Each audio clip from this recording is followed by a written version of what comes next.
Alrighty, good morning, Housing Authority Board of Directors, and over to you, Vice Chair Willie, to call to order. Thank you very much, Kevin. We are convening the Housing Authority Board of Directors. We have four of the directors here in place, and two are online. Do we need a roll call, Kevin? We shall. Okay. Thank you, Mr. Vice Chair. So Housing Authority Board of Directors is convening this regular meeting June 16th, 2026. Commissioner Fye? Present. Director Cervara? Present. Director Schneider? Here. Director Treese? Here. Chair Harrington? Here. Vice Chair Willie? Here. Lee. Thank you very much, Kevin. We are going to move into public communication for a 2-minute opportunity. Do we have anyone signed up? Did not see anyone sign up in advance of the Housing Authority. Is there any member in the auditorium who should provide public comment on any related thing to housing for up to 2 minutes? Raise your hand, start coming forward. Not seeing any in the room. Is there any member online wishing to provide public comment for up to 2 minutes on anything related to housing? Not seeing any hands, Mr. Vice Chair. All right, thank you very much. We're going to move into consent agenda items. We have 3 items on the consent agenda, including the minutes, approval of minutes of May 5. Do I have a motion to approve the consent agenda? So moved. Second. I have a motion and a second. All those in favor signify by raising your hand or saying aye. Yes, Harrington. Thank you, Chair. Now move into a public hearing, adopt the Housing Authority of Washington County requested budget for fiscal year 26-27. And we have a team to come up and make the presentation.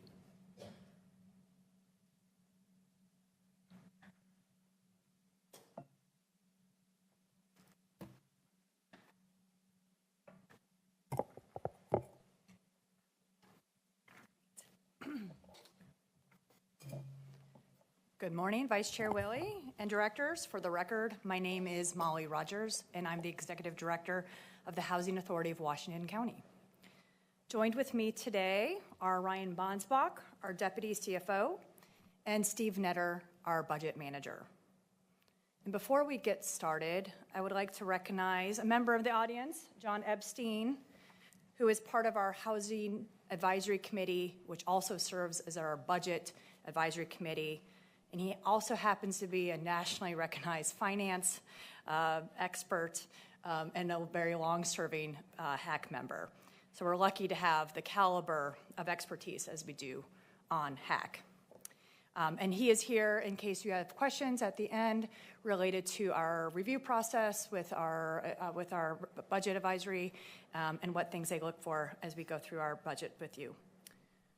As the Department of Housing Services and the Housing Authority continue to grow in its sophistication in and integration of multiple business lines, our budgets are now completely enmeshed and done concurrently to ensure both sides are balanced.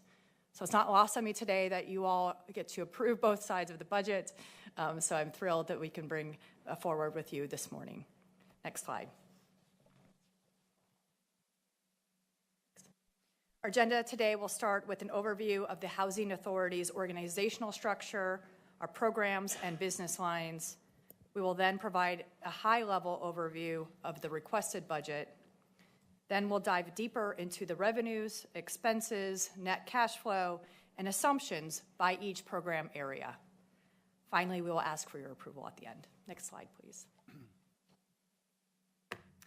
So you have seen this slide before, but I think it bears repeating because it really does represent our full impact as both a Department of Housing Services and as a housing authority. Last year was the first year we rolled up and deduplicated across all of our databases of the people we are serving across the board. And the total number of people we served in fiscal year 24-25 was a staggering 20,700 people, the majority of whom are no longer living in housing instability and instead living in permanent long-term housing or with rent assistance. Each number is a story of hope for the thousands of people children, seniors, people with disabilities, veterans, and others who have been assisted in some way through shelter, housing, rental assistance, or supportive services. And now I'll turn it over to Ryan. And next slide. Thanks. Good morning. For the record, my name is Ryan Bonsbach. I'm the Deputy CFO of the Housing Authority of Washington County. You all have also seen this slide before, but I think it bears repeating. This slide represents the integrated nature of funding and programmatic work between the Department of Housing Services, or DHS, and the Housing Authority Board of Directors, or in the Housing Authority of Washington County, or HAWC. DHS as a Washington County department is governed by the Board of County Commissioners. HAWC as a blended component unit is governed by your board, the Housing Authority Board of Directors. HAWC is not subject to Oregon local budget law, but is required by the U.S. Department of Housing and Urban Development regulations to have a board-approved budget before the start of the fiscal year. With the assistance of our colleagues in County Council and Central Finance, we've also begun to include internal budget controls in our ERP system, as well as put forth a budget policy in the consent agenda item so that we can more closely track county process for better transparency and internal controls.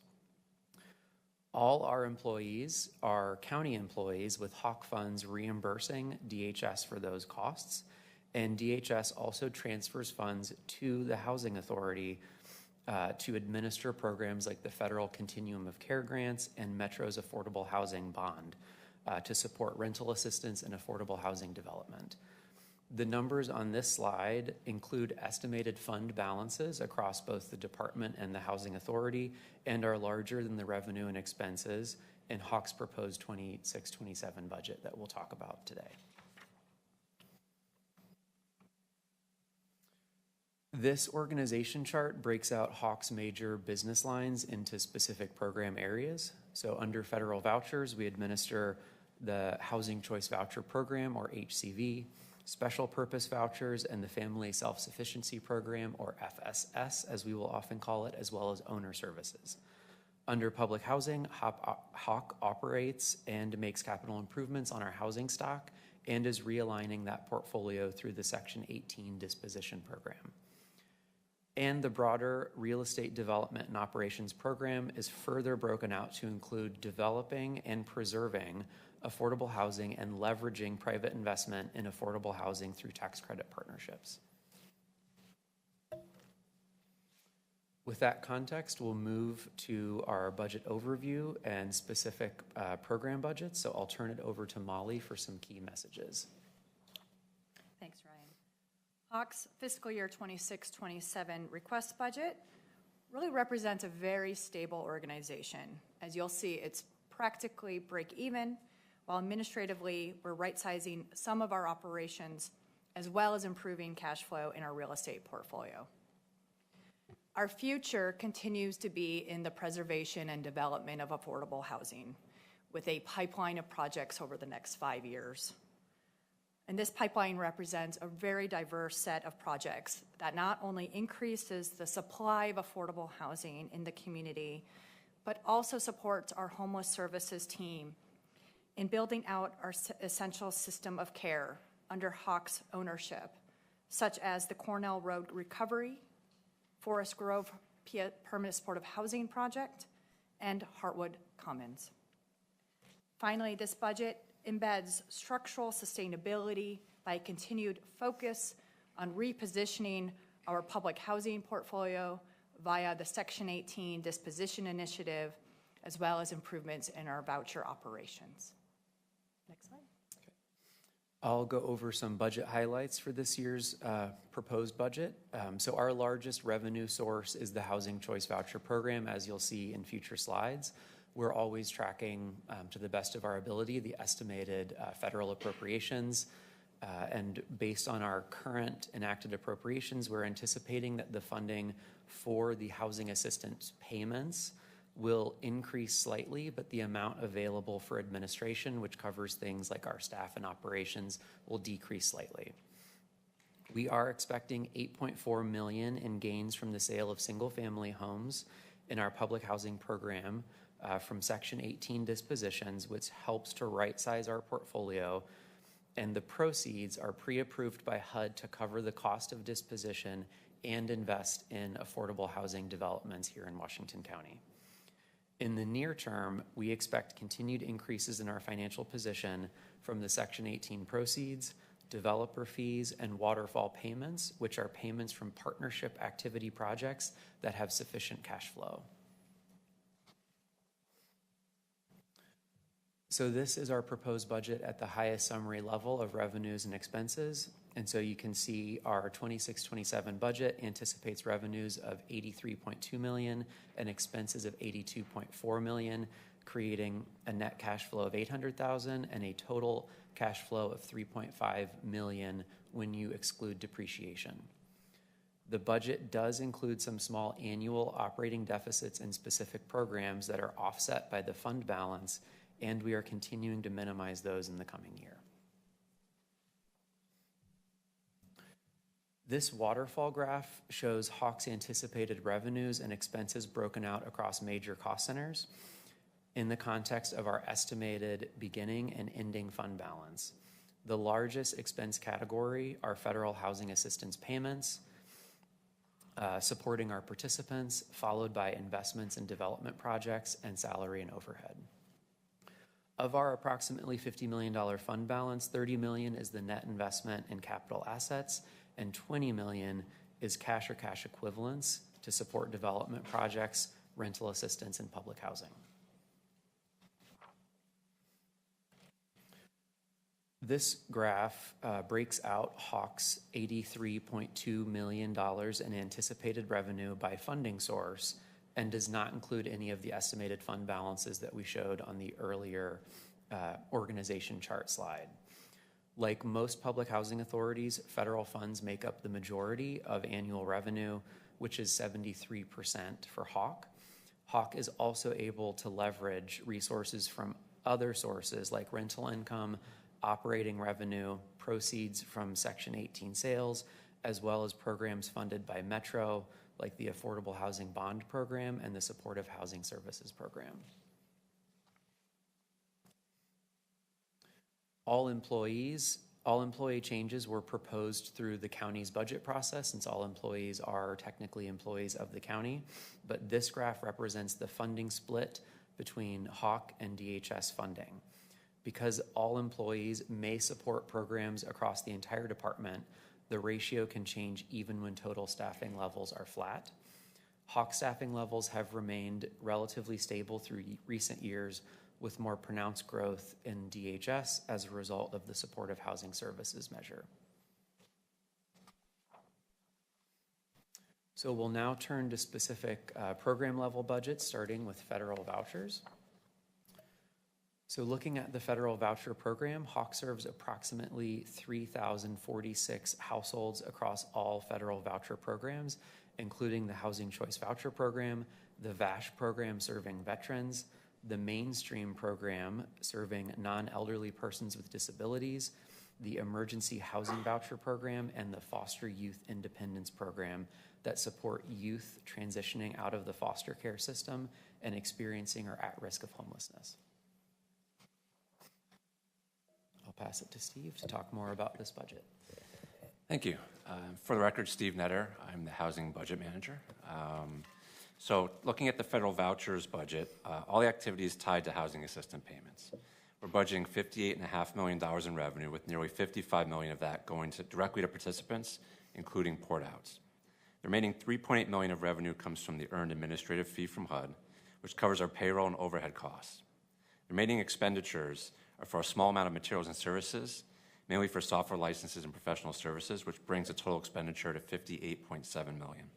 As a result, the program shows a small $200,000 negative cash flow, which will be covered through a portion of the program's $1.4 million fund budget, or fund balance. Ryan, I'll turn it back to you. For our public housing portfolio, Hawk currently has 211 units. 132 of those are in multifamily complexes.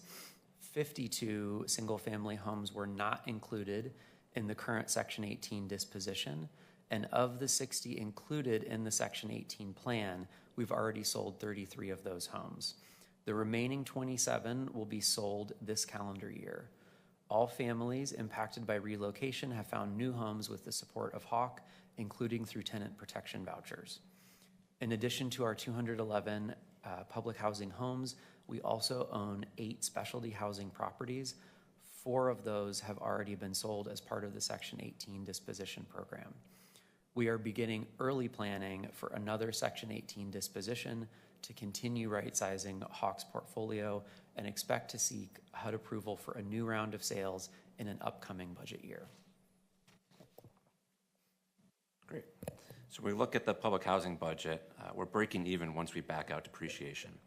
Revenue totals $3.7 million, and it's coming from a balanced mix of sources: federal capital grants, public housing subsidies, rental income, and Section 18 reimbursements that help cover repair and maintenance needs.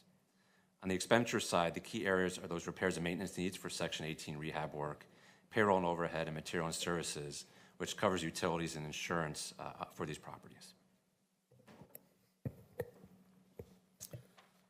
On the affordable housing side of our business, this table summarizes our different ownership structures across real estate owned, the 12 properties that we own through limited partnerships, our investments in special limited partnerships, and land banking.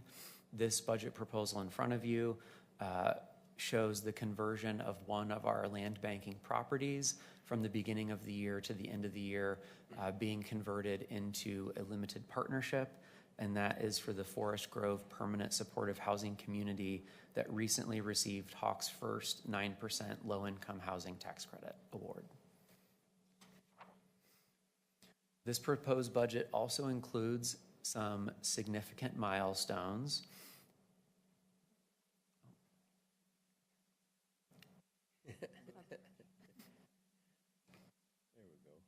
One more, thank you. Some significant milestones, including the opening of 2 new community assets, the Cornell Road Recovery Transitional Housing and the Central County Safe Rest Village, as well as the planned completion of renovations for Woodspring and Heartwood Commons and the beginning of construction for the Forest Grove Permanent Supportive Housing Community. Okay, so when we look at the housing operations budget, we're projecting $1.5 million in positive cash flow for the coming fiscal year. For revenue, we have 2 funding sources: waterfall payments from the Katama property and rental income from our other properties in the amount of $1.4 million. On the expenditure side, the bulk of our costs are for payroll and overhead, which reflect the staffing and operational support needed to manage this portfolio effectively. Overall, the housing operations budget shows steady revenue, predictable expenses, and a healthy cash flow position for the year ahead. Moving to the housing development budget, the main message here is that we're in a strong position. After moving non-cash depreciation, we're projecting about $2.2 million in positive cash flow. The $17.3 million in revenue is well diversified, coming from Section 18 sales proceeds, the Metro Affordable Housing Bond funds, a transfer from the Supportive Housing Services measure, and developer fees from AHP Phase 2. On the expenditure side, the Section 18 proceeds and transfers from the Metro Affordable Housing Bond and SHS are directly supporting several development projects that Ryan talked about, mainly Woodspring, Heartwood, and Cornell Road. Beyond these projects, we have roughly $900,000 each in payroll and overhead, repairs and maintenance, and materials and services, all of which keep development work moving forward. And finally, most of the Housing Authority's depreciation sits within this development budget, reflecting the scale of the assets that we're managing. Altogether, the budget shows a healthy development program with stable funding and clear investment priorities. All right, next steps. As we look ahead, there are 3 key areas we'll be focusing on. First, we're going to continue strengthening the integration between our affordable housing programs and our homeless services. The better these systems work together, the more seamless our support becomes for the people we serve. Second, we will address the long-term structural sustainability of Hawk. This means evaluating aspects of our operating model to identify what needs to evolve so we can keep delivering effective services well into the future. And third, we'll be managing our reserves and fund balances. With funding volatility risk, it's essential that we use these resources wisely while also advancing revenue diversification to mitigate dependency on any single source of revenue. Together, these steps position us to be more integrated and resilient while continuing to meet community needs. Now I'll hand it back over to Molly to wrap us up. Thank you, Steve. And really now we're turning it back to you, Vice Chair Willie, for your questions and consideration. Great, thank you very much. Great presentation. Directors, any comments or questions?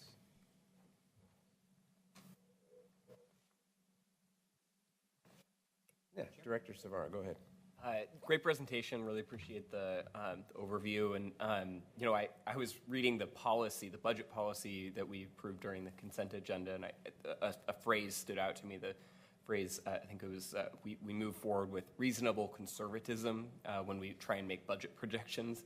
And I'm just struck with, the story and the position that Hawk is in compared to the industry at large. I just a few minutes ago, I got a letter from a bunch of affordable housing providers from across the state saying, they're not doing well. The industry is really struggling in terms of the operations of managing affordable housing. Story we know well, and I'm thankful that we're I don't want to say we're not in that position, but we're in a strong position to be able to kind of mitigate some of the impacts of what's happening with insurance and operational costs and a lot of the other factors. And I'm just curious, what do you think we're doing that beyond sort of the strategies that we've talked about? How are we weathering the storm that the industry is very much feeling right now? And what are some strategies that you're thinking about as you kind of look down the road a few years to make sure that we're continuing in this direction? Yeah, there's sort of three things that immediately come to mind, Director Savara. Thank you for that question. First is that we do operate within a slightly different rental market than some of the other affordable housing providers that have been struggling more. I do believe it tends to be more the downtown Portland properties that are probably the most struggling with vacancy and additional escalation of costs. We are not immune to some of these escalation of industry costs like insurance. We certainly have seen our own escalations as well. But we've been able to have a high demand for the housing that we're providing. We've seen some softening in the rental market, but not to the same extent. So we're watching that, making sure we're actually providing some concessions for 1 month to make sure we can keep up with our high occupancy levels. But we're making some proactive measures to make sure we can keep weathering this storm. And the first one that comes to mind is what you all we all heard about last month, which is a slight decline in our payment standard, our shopping money for our HCB. That will help forestall the possibility of shortfall. Many housing authorities are already in shortfall. We continue to sort of hover around shortfall, but we're trying to be proactive so that we don't have to be in that state, and we have a 2-year tool to help us track that. If we go into shortfall, it limits our ability to move our emergency housing voucher households onto the Housing Choice Voucher program. So this is why we keep an eye on the prize and making sure our community is being served. And then we also just want to acknowledge prior leadership. They went through a massive effort to preserve the 10 properties under the affordable housing preservation effort.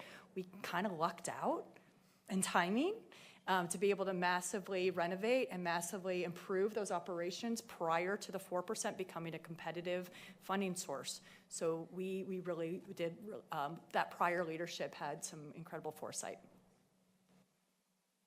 Okay. Go ahead, Jason. Thank you, Vice Chair.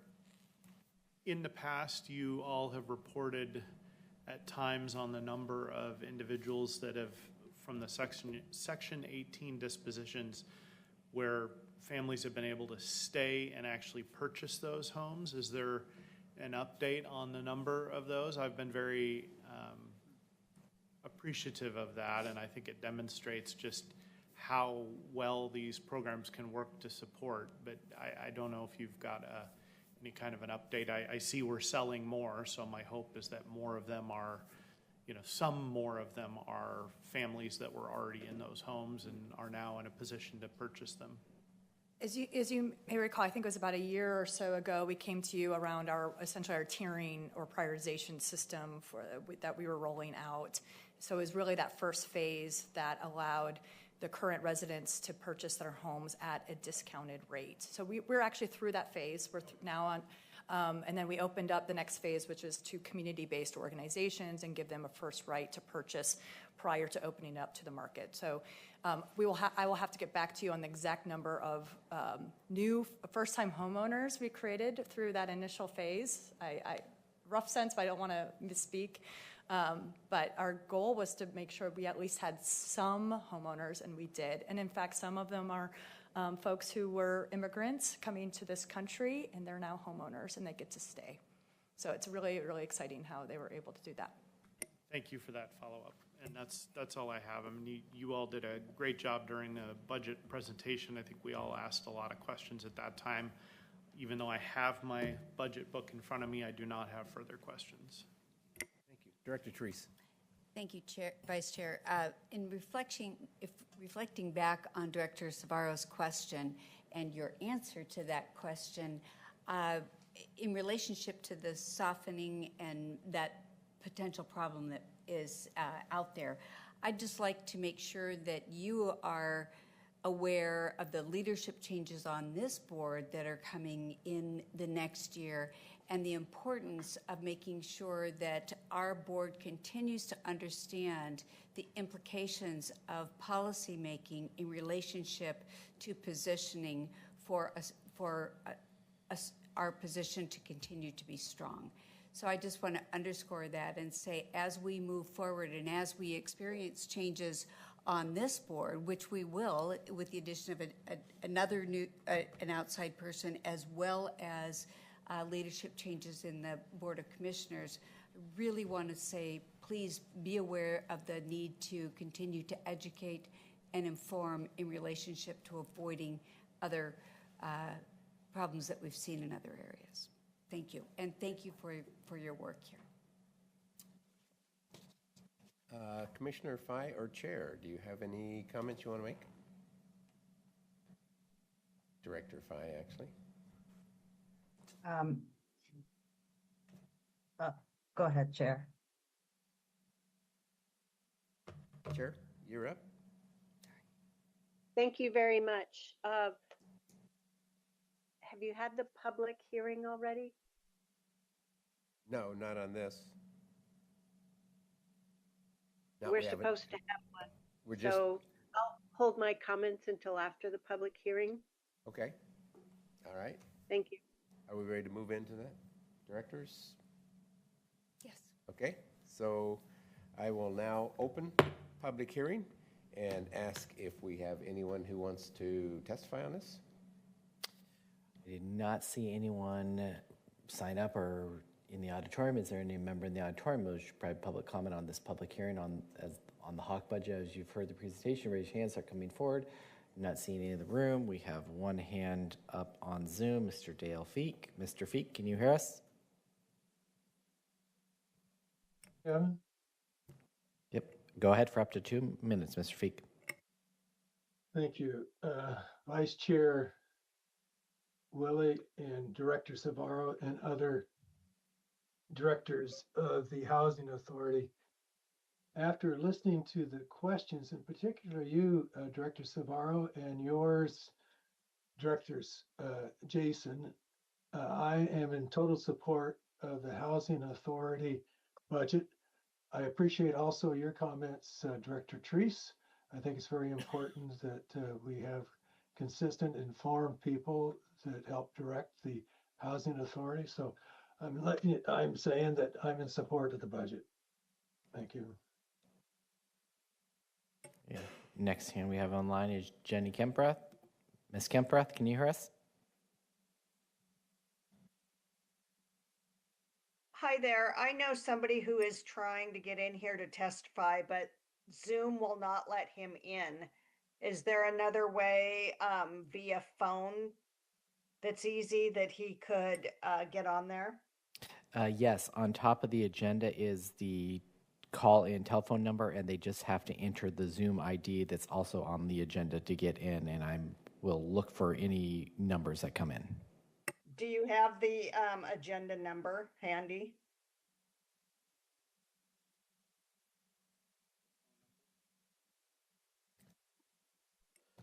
I've got the phone number at the top. I do. Here. That telephone number, dial 1-669-900-6833 or 1-253-215-8782. And the webinar ID that you'll need to enter on the phone is 899-0321-9934. And then when Clerk Moss calls on that person via their phone number, they'll need to use *6 to unmute. Thank you, Chair Harrington. Okay. We will wait a minute until that person can come on, log on. Is there anyone else, Kevin? I do not see any other hands. All right, we'll hit the pause button for a moment.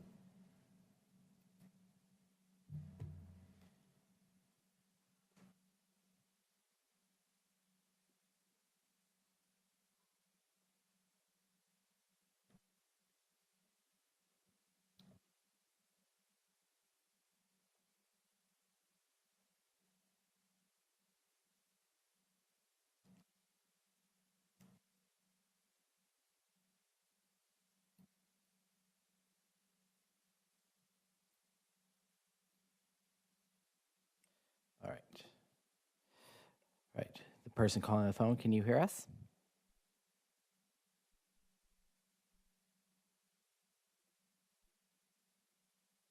As Chair Harrington mentioned, if you hit the *6 to unmute.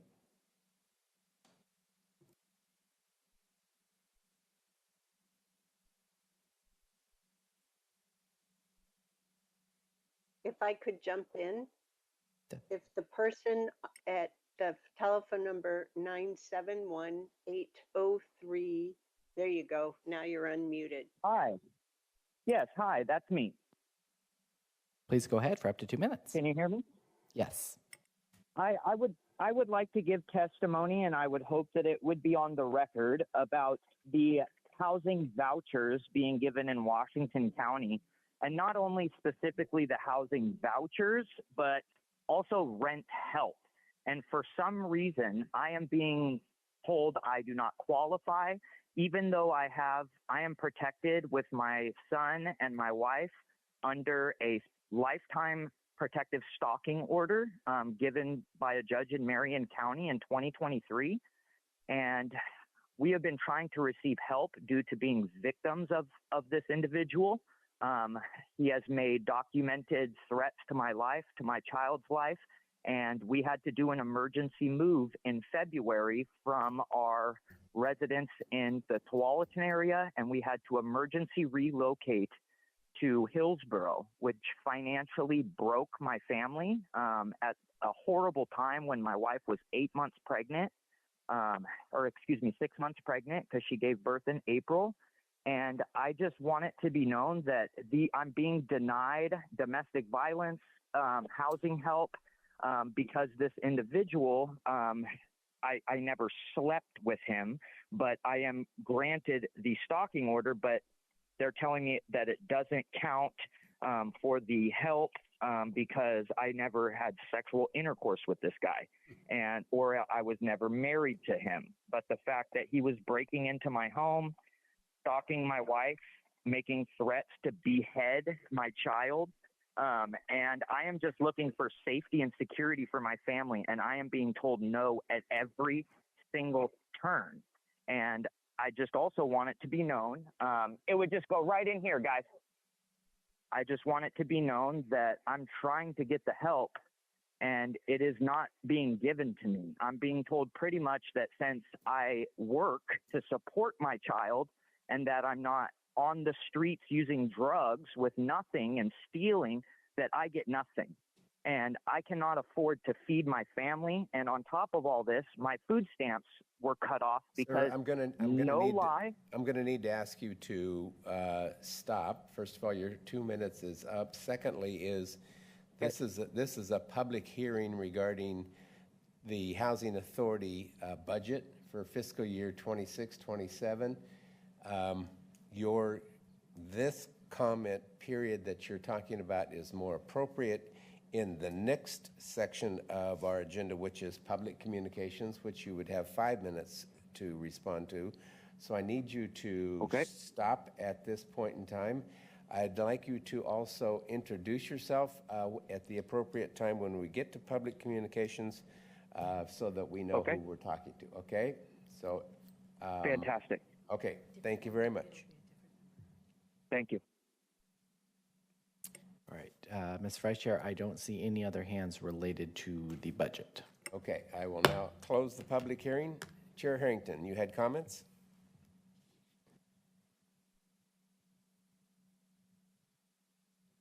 Yes, I did. Thank you very much.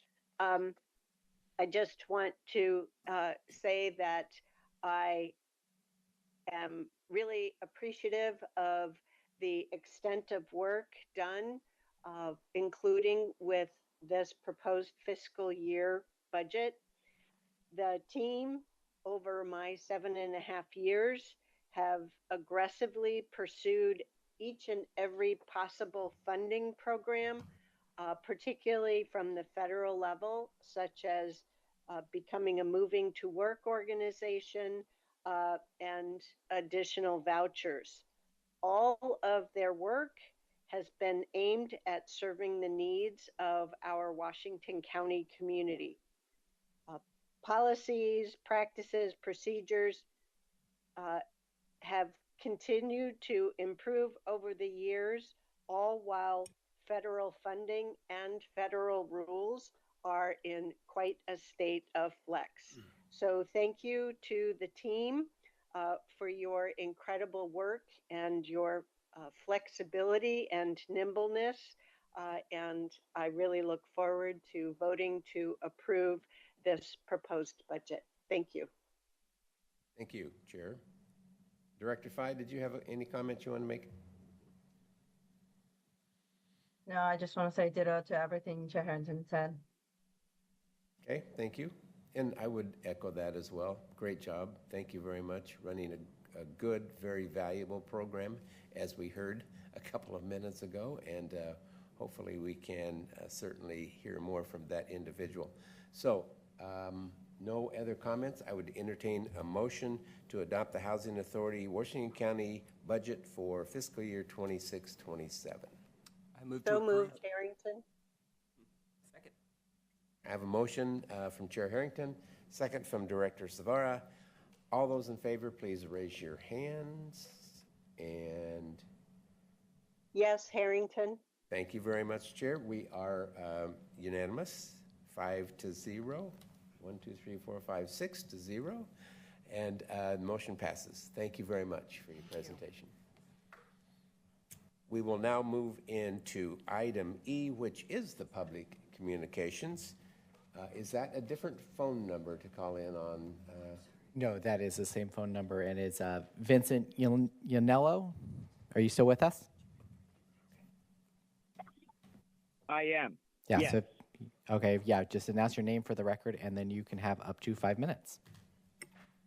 Thank you. My name is Vincent Yanello, and I am a lifelong resident of Washington County, and I would like to continue to raise my young family in this county. And I am currently going through a, several months battle trying to find help so that I do not lose the housing that I have, that I work for, that I struggle to pay for.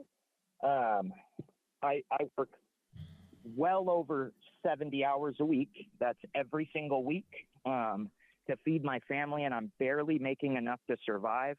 I was recently, I lost my food stamps because my income is $36 a month more than what it should be to get any type of food help. So I'm now even worse off financially. I've been trying every avenue available to me to try and find help with my housing and just paying my rent so that my newborn daughter and my 4-year-old son and wife and I can continue to have a home. I am not a criminal. I am not a drug addict. I work hard. I'm just unfortunately part of the working poor. And it is very difficult to survive in this county. And I have been told that I do not qualify for any type of help whatsoever, other than if I wanted to get on some sort of waiting list to get into group housing, which I don't want group housing. I have a child. I don't need to live in a group with guys to learn how to have a house.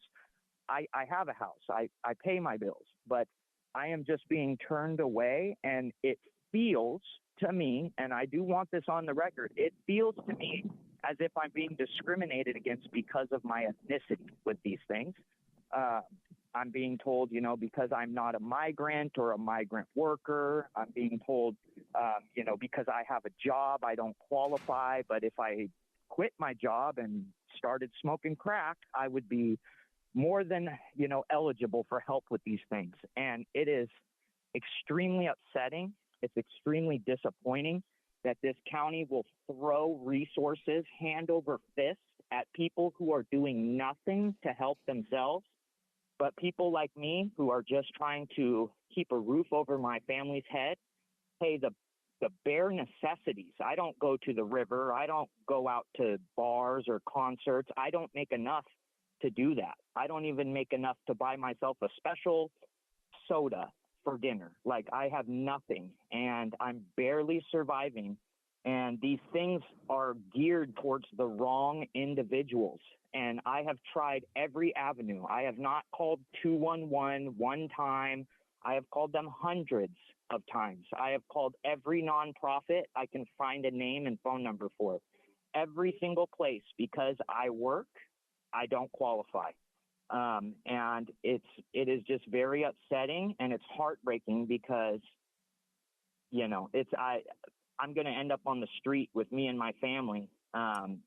All I'm trying to do is the right thing and to contribute to my community, be a good member of my community. And I'm at the point where I don't know where to turn for help. And I was hoping that by getting on the record today, that hopefully my commissioner would reach out to me and maybe help connect me with some resources, because I need them desperately for my family. And I live in Hillsboro, right at the intersection of Brookwood and Main Street, in a neighborhood right there. And I am teetering on the edge and about to lose my family's housing because I can't afford it. Not because I'm making poor choices and not putting money where it needs to go. It's because I just can't get any help of any kind, and I cannot do it on my own.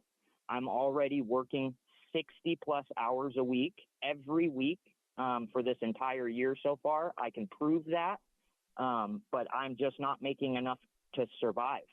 And I just need I need help. And I'm here today reaching out and asking for my county commissioner's help in connecting me with some sort of help or some sort of resources. And I don't think I'm alone in my situation. I think that there's a lot of people in my situation that are not getting the help they need, because the money is going to places where the people are wasting it. They're just wasting it. They're not helping themselves in any way. We're just providing a roof over their head for them to continue to not help themselves. And I don't think that's the case with everybody, but I do think it's a case a lot of the time. And I just think that Thank you, focus Mr. should be Yanello. more on people. Thank you. Thank you, sir. Now, Clerk Moss, do we have this individual's correct spelling of his name and telephone number? Yes, we have his contact information, and it's been shared with our housing department. Okay, so there will be a follow-up on that. So thank you very much, sir, for your testimony today. Is there anyone else? Is there anyone else in the auditorium that didn't get a chance? Raise your hand, start coming forward. Not seeing anything there. Is there any other hands online for anything related to housing? Give you just a moment, utilize raise hand function. Not seeing any other hands. Vice Chair Willie. All right, thank you very much. So we have Board of Director announcements. If I had any, I would love to share them. So do we have any Board of Director announcements? We have some for the commission meeting coming, but not for this one. So, okay, any other comments? Hearing none and having none, motion to adjourn. So moved. Second? I have a Second, motion and a Higginson. second.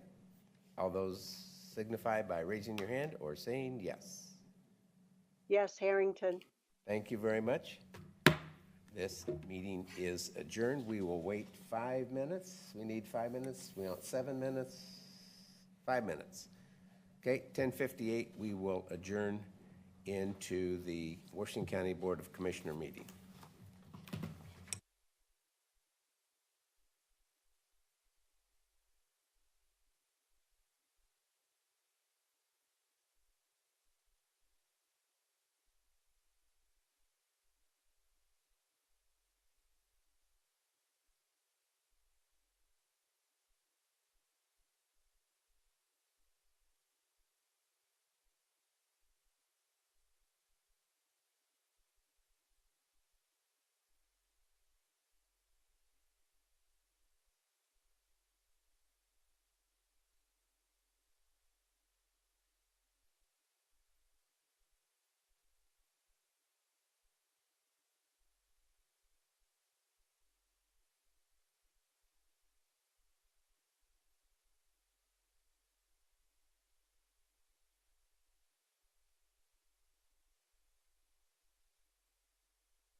All right, welcome back, Board of Commissioners, and over to Vice Chair Willie to call us to order.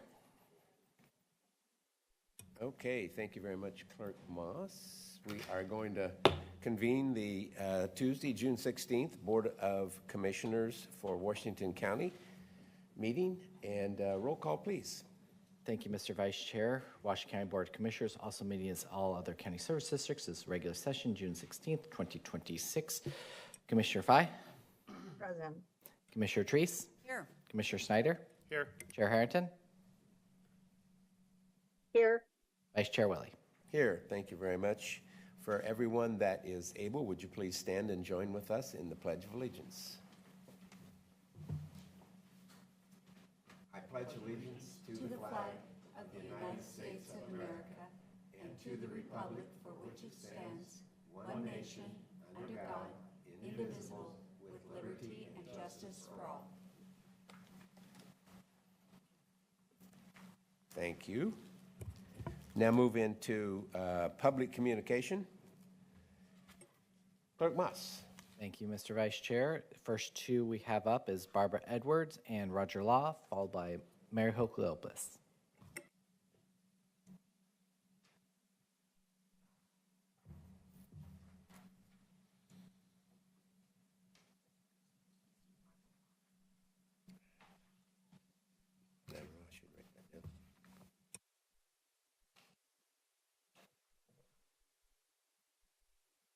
Please go ahead for, you want to wait till the information's passed out? Okay. Yeah, go ahead. You want me to go first? Okay. Chair Harrington and Commissioners, my name is Barbara Edwards. I have been a resident of Washington County for 45 years and live in North Plains. I believe it is important to vote in every election, so I have made it a point to do so. Recently, my neighbor, Neil Gossman, testified before you that he had discovered 2 instances where his ballot had not arrived at the election office. After reviewing my own address and voter history, I found the same thing had happened to me in the same 2 elections, which took place on May 21st, 2019 and November 2nd, 2021. Prior to the review, I had no idea that this had happened. I also find it more than coincidental that both Neil's and my ballots didn't make it into the elections office for the very same elections. Although it is difficult for me to prove my ballots went missing, I am publicly affirming that I voted in both of these elections. I assumed my ballots were received in the election office and that my votes were counted. Unfortunately, that was not the case. If this happened to Neil and to me, I can't help but wonder how many other people it has happened to who are unaware. We keep hearing that our elections are secure, but I say this proves otherwise. I always deposit my ballot in the North Plains ballot drop box by the library. Don't election workers pick up these ballots? And what kind of security measures are in place? Now it seems I'm going to have to drive my ballots all the way to the elections office because I don't trust any other method. I came here today to let you know my experience because I would like you to take action to protect the ballots and the votes of the citizens of this county. Thank you for your time. Thank you, Barbara. Yes, sir. Good morning, Chair Harrington, Vice Chair Willie, and Commissioners. I am Roger Law, Washington County resident, 40-plus years. Potential fraud cases 6 through 9, double voters, Nicole Pulver and Eugene Pulver, June 16, 2026. Federal and state law prohibit a person from voting more than once in the same election. Ballots were cast for both the November 20th and November 2022 general elections for Nicole Pulver and Eugene Pulver in 2 locations, Washington County, Oregon, and Maricopa County, Arizona. Per Washington County voter rolls, their residential addresses were 14787 Southwest 122nd Place, Tigard, Oregon, 97224. Their mailing address, 4419 Southwest Multnomah Boulevard, Portland, Oregon, 97219, is a Chevron station Multnomah Automotive business owner owned by Eugene Pulver. Maricopa Maricopa County voter rolls show their residential and mailing address as 22859 North 55th Street, Phoenix, Arizona 85054. Their national change of address move date from Oregon to Arizona was October 1st, 2020. Per Washington County accepted ballots reports, Ms. Pulver's ballots were accepted on the 30th of October 2020 and the 3rd of November 2022.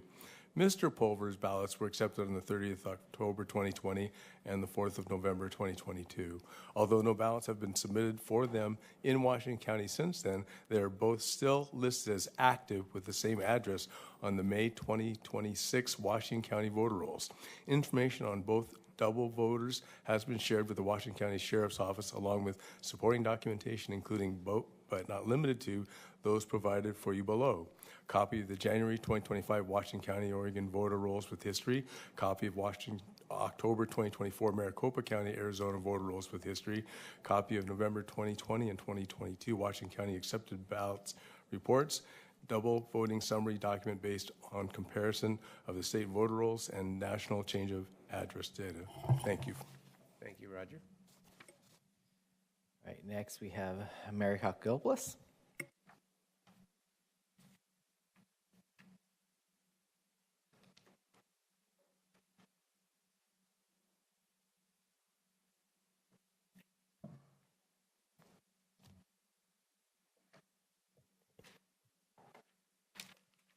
Good morning, Chair Harrington, wherever you are, Vice Chair Willie, and all commissioners.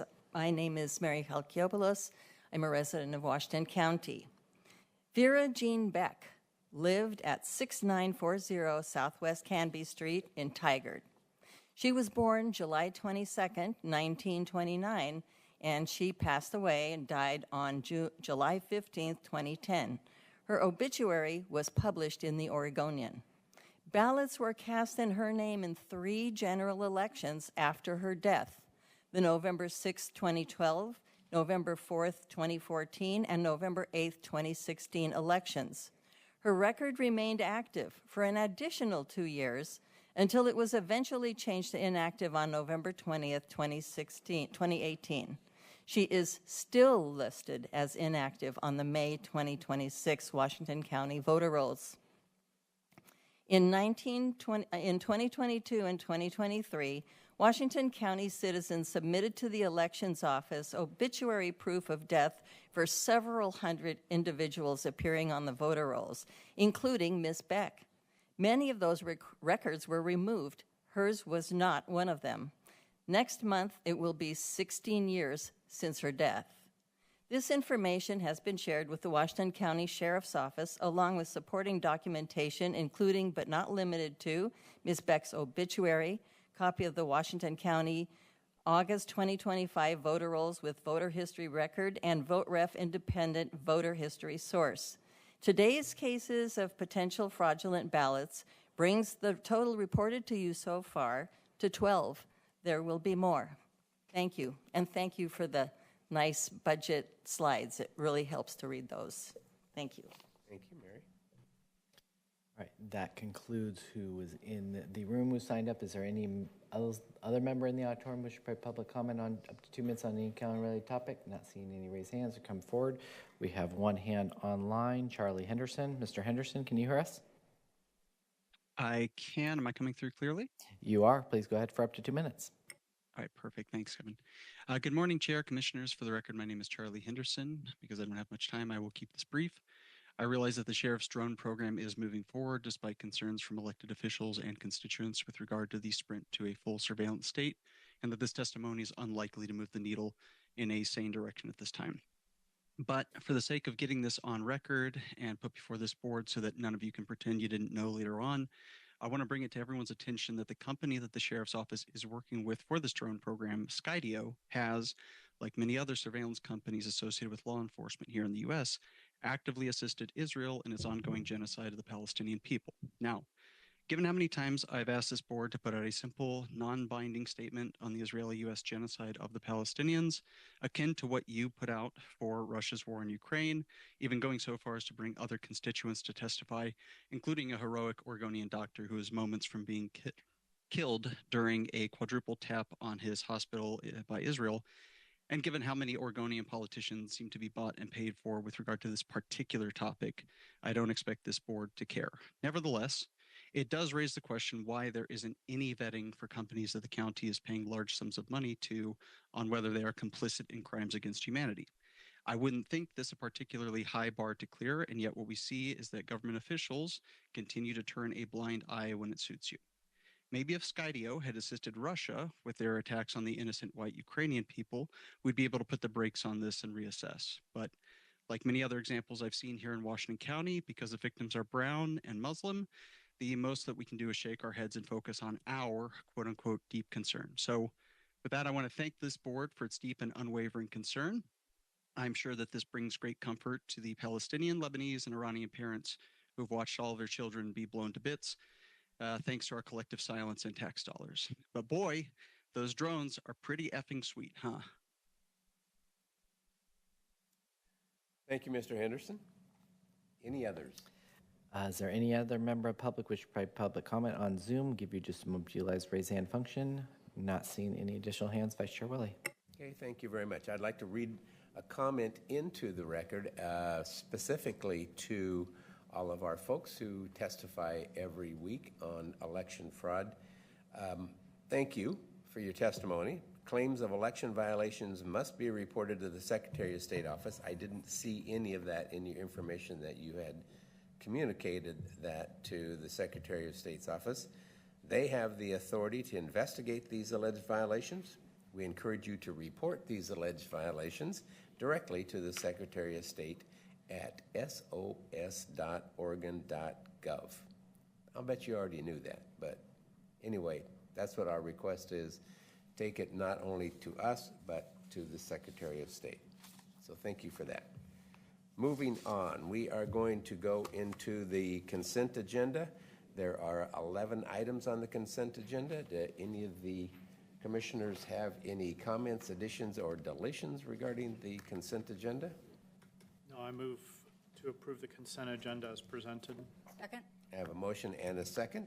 All those in favor, please signify by raising your hand or saying aye. Yes, Harrington. Thank you very much, Chair. So next on the item is item E for proclamations, the Juneteenth 2026 proclamation. So Alicia and Catherine.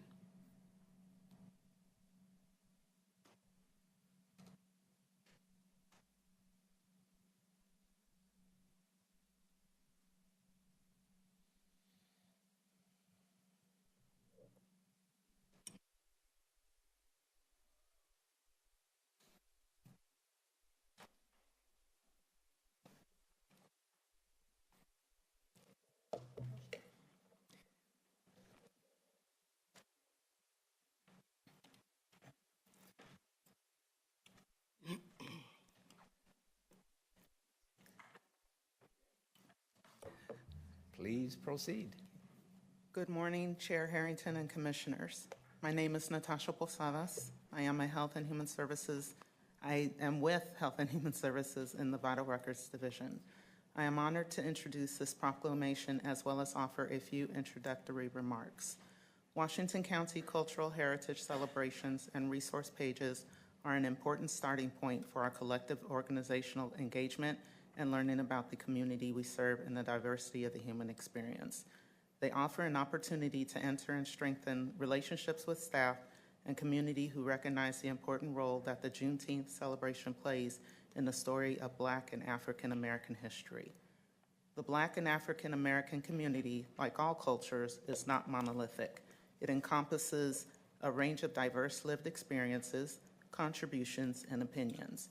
Even with the wide range of the Black and African experiences, on the one thing we know to be true in Black history is American history and is essential to understanding the nation's full story and how Juneteenth is an integral part of that story.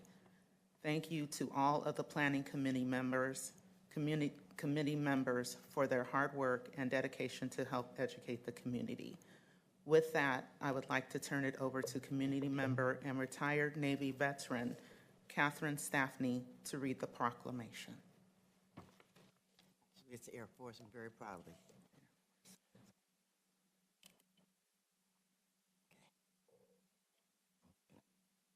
Whereas Juneteenth is often referred to as our country's second Independence Day, and it's long been celebrated among the African American community, its historical significance has largely been omitted from the educational curricula, making it relatively unknown to the wider population.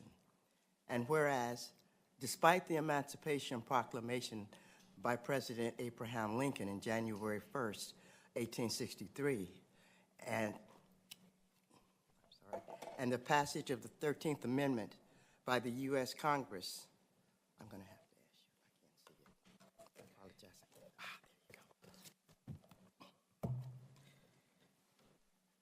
go. I'm sorry.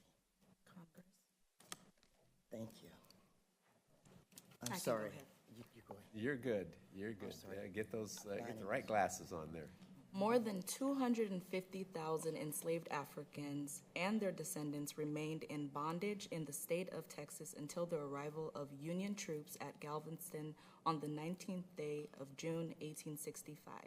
And whereas, when the news of their emancipation spread following the reading of General Order Number 3 by Major General Gordon Granger, the formerly enslaved people of Texas reacted with joyous celebrations, launching what would become an annual event known as Juneteenth. And whereas early celebrations of Juneteenth consisted of family and community gatherings filled with not only with special food and festivities, but also prayer, reflection, and respect for ancestors who suffered under slavery. And whereas the observation of Juneteenth evolved over time, leading up to January 1st, 1980, when Texas became the first state in the nation to formally establish Juneteenth as an official holiday, thanks to the tireless efforts of the late former state representative Al Edwards, who served for more than 30 years in the Texas state legislature. And whereas Juneteenth celebrations continue to grow within communities and organizations throughout the country, helping to promote knowledge and appreciation of African American history, resilience, family, community, and culture. And whereas we honor the legacy of those who first received the news on the unforgettable day at Galveston, and understand that the joy reflected in the celebration of Juneteenth provides a slave and a buffer against the generational trauma of slavery and widespread systematic racism that limits African American prosperity and health to this day. And whereas we pledge to continue our efforts to lift up the importance and history of Juneteenth and work tirelessly to root out institutional racism wherever it exists and advance equity and inclusion for all members of our community. And whereas Juneteenth National Independence Act 415-14 created for the people of the United States to acknowledge and celebrate the end of the Civil War and the emancipation of African Americans, and commit together to eradicating systematic racism that still undermines our founding ideals and collective prosperity. And whereas the Juneteenth flag created by the National Juneteenth Celebration Foundation is a representative of a new freedom, a new people, a new star. The symbol of the star and colors of red, blue, and red, blue, and white draw their inspiration from the birthplace of the holiday, Galveston, Texas, and the American flag. The arc that extends across the width of the flag represents a new horizon. The opportunities and promises that lay ahead for descendants of American slavery. And whereas we recognize the effort put forth by various individuals and organizations to acknowledge the African American community, their historical and current contributions, as well as experiences and struggles for equity and justice. We see the need to continue pushing the African American experience to the forefront, working to correct systemic racism, and whereas the Oregon legislature codified HB 2168 on September 25th, 2021, making Juneteenth an official legal holiday for the state of Oregon, noting specifically the contributions African Americans have made to promote freedom, brotherhood, equality, and strengthen the social fabric of the state of Oregon. And whereas Washington County displays flags that underscore our values as a county and a common community, and this year will again fly the Juneteenth flag in recognition of the holiday from June 15th to the 19th. Now, therefore, be it resolved that the Washington County Board of Commissioners does hereby proclaim June 19th, 2026 as Juneteenth and calls upon the people of Washington County to observe this month with appropriate programs, activities, and reflections, and to continue our efforts to create a world that is more just, equitable, and prosperous for all. Thank you. Thank you. Thank you. Would you introduce yourself? My name is Tanisi Payne. Hi. Thanks for being with us today. And in the middle, I'm sorry, I didn't get your name. Catherine Stapney. Oh, hi, Catherine. Thank you very much. I hope you got the right glasses there. So thank the three of you for making this proclamation. Any comments from commissioners? I'll just share that every year I think this is going to continue to be one of the most important, or the most important recognition that we make as a proclamation, in particular to make sure that we both recognize the past and our history as a country, and both the exploitation and frankly unjust economic development that was allowed for many in our country to or I should say a few in our country to benefit from. And that offers lessons for our current time, I think, and to not make this recognition in the future, to me, really dismisses a key part of history. And I also want to, Catherine, I want to thank you for your service to our country as in your status as a veteran. That is not something I take lightly. Can I make a comment? May I also want to thank. Yeah, just she wants to make it. Go ahead, Catherine. Speak into the microphone. As someone who is from the 50s, I've seen it. I've seen the masks with the holes in them. I've seen all of it. That's why we serve.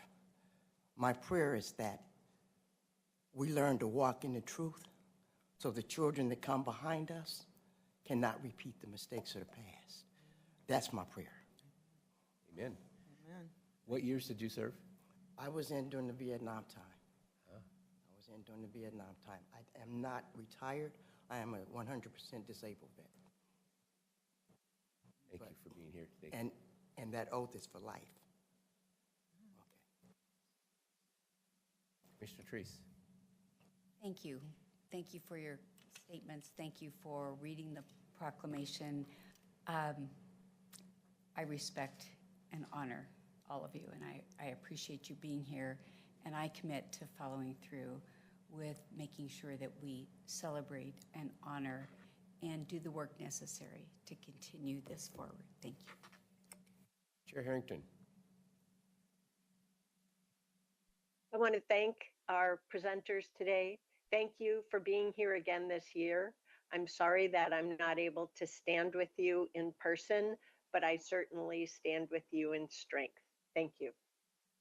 Thank you for that. Commissioner Fye, do you have any comments? Thank you, Vice Chair, and thank you to our presenters. I too, sorry that I'm online today.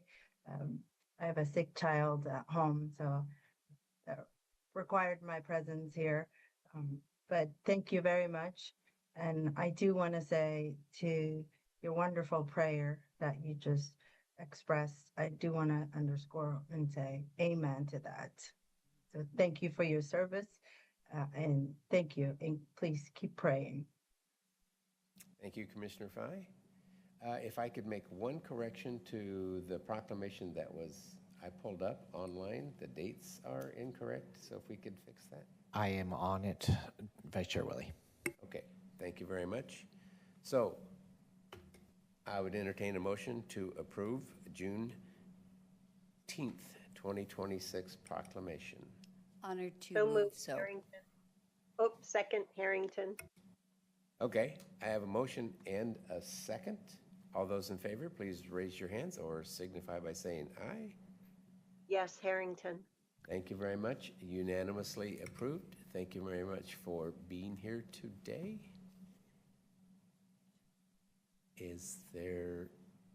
Would you like to have a picture? Okay. All those presenting and staff may come forward for a picture.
Okay, thank you everybody for being here for that. We are going to move into public hearings. We have 8 public hearings today, so we're going to go through the process. Item number 1, SDL number 1, establish a new maximum annual assessments and levy assessments for fiscal year 26-27, and I believe we have a presentation. Thank you.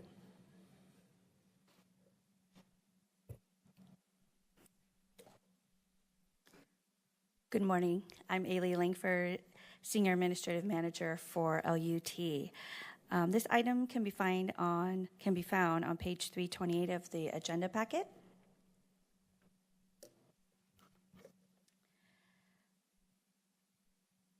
Let's start here. Okay, Service District for Lighting, SDL number 1, provides street lighting in unincorporated Washington County. All energy and maintenance costs for street lighting are paid by the benefited property owners through the assessment on the property tax statement. There are various assessment changes that occur every year, including updates to the annual assessment adjustments. And so I'm here to present those. We set the maximum annual assessment. It's set by doubling the current annual assessment to establish ceilings for the future years. And so as reflected in this slide, There are 2 assessment areas that are affected for fiscal year 26-27, and so the changes need to occur before this fiscal year to ensure that we have timely certification to the tax rolls for collection. All of the affected property owners have been notified, and we haven't received any opposing comments since the timing of this report. So staff recommends the approval of the new assessments. That's it. Okay, thank you very much. I am going to open a public hearing and ask if we have anyone who would like to testify. Thank you, Vice Chair Willie. I did not see anyone sign up in the auditorium in advance of this public hearing. Is there any member in the auditorium wishing to provide public comment? As you've heard the staff presentations, raise your hand, start coming forward. Not seeing any in the room. Is there any member online via Zoom wishing to provide public comment on this public hearing? As you've heard from staff, give you just a moment to utilize raise hand function. Not seeing any hands, Vice Chair Willie. All right, thank you very much. I will now close public hearing. Any comments by our commissioners? No, but I move that we establish the new maximum annual assessments and levy assessments for fiscal year 2026-27 for the SDL number 1. Second. Motion and a second. Any other comments? All those in favor? There's no roll call votes on this, right? All those in favor, please raise your hands and signify yes. Yes, Mayor. Thank you very much. Unanimously passes item number 1 in the public hearings. Item number 2, approve the resolution in order to adopt the fiscal year 2025-26 Washington County supplemental budget. We have a presentation from our favorite finance guy, John Steyer.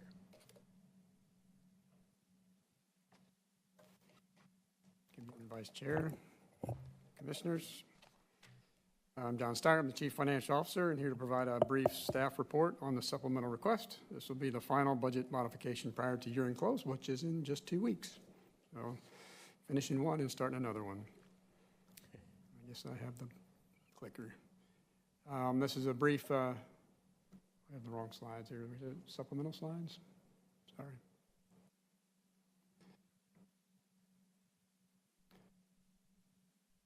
I'll just continue while those are queuing up. Our FY 25-26 budget was adopted in June of 2025, authorizing appropriations beginning 1 July 25. Thank you. During the fiscal year, changes occur in revenue sources or expenditures that require your board's approval to modify the adopted budget. Supplementals are necessary as requirements change throughout the fiscal year. Supplemental process ensures appropriate review and transparency of budget changes in accordance with Oregon budget law.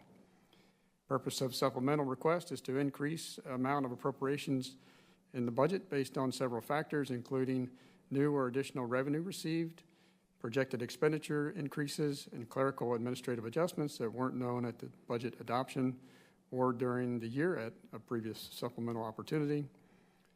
Also to document and provide an explanation of change, including source of funding, and to request the board's approval to increase appropriation levels as needed. This is the 4th supplemental of the fiscal year. We had one in the fall. We had a December supplemental to revise our budget in the new chart of accounts for a workday. We just had a spring supplemental, and this brings us to today for our final supplemental of the year. There are 15 items on the supplemental. These were presented to your board in work session last week in more detail on the June 9th. I'll just cover them briefly. There are 4 from general government. One is for the county administrative office, $450,000 for emergency declaration in November 2025 from contingency. There's a COVID-19 response and recovery fund, completion of projects earlier than anticipated, moving $4.2 million forward in contingency. For fleet services, increased cost and timing of parts and vehicle services, $767,000. And then the final in general government is moving revenue, $2.8 million associated with capital space lease expense from facilities operations funds to facilities capital projects funds. There are 2 from Public Safety and Justice. One is to recognize Government Accounting Standards Board or GASB 87 requirements to recognize lease cost of jail body-worn camera program. A second one is to recognize increase in the assessed value of public safety local option levy funding, $2 million in revenue, and appropriating $150,000 for administrative cost in support of the public safety local option levy ballot measure. There are 7 from Housing, Health, Human Services, $1.65 million for Community Development Fund or the Home Program, about $10,000 for Veterans Services Grant Revenue, which is a new grant, $300,000 for Agency on Aging, a transfer from General Fund Contingency, $922,000 for Public Health. It's an additional intergovernmental revenue for Solid Waste Program, Peer Counseling for Women, Infants, and Children Program, and Public Health Emergency Preparedness Program grants. And there are 3 items from Behavioral Health. One is a Mental Health House Bill 2145, which moves $83,000 from Behavioral Health Fund to offset shortfall in a beer and wine tax program. A second is Prevention, Treatment, and Recovery. Transfers $6.6 million to Behavioral Health Program to support final cost of the Center for Addictions Triage and Treatment Project. And then the third from Behavioral Health is a deflection fund, appropriating $92,500 for contingency funds due to higher cost in personnel services, expenditures, and contracted services. There's one item from Information Technology Service and Capital Budget.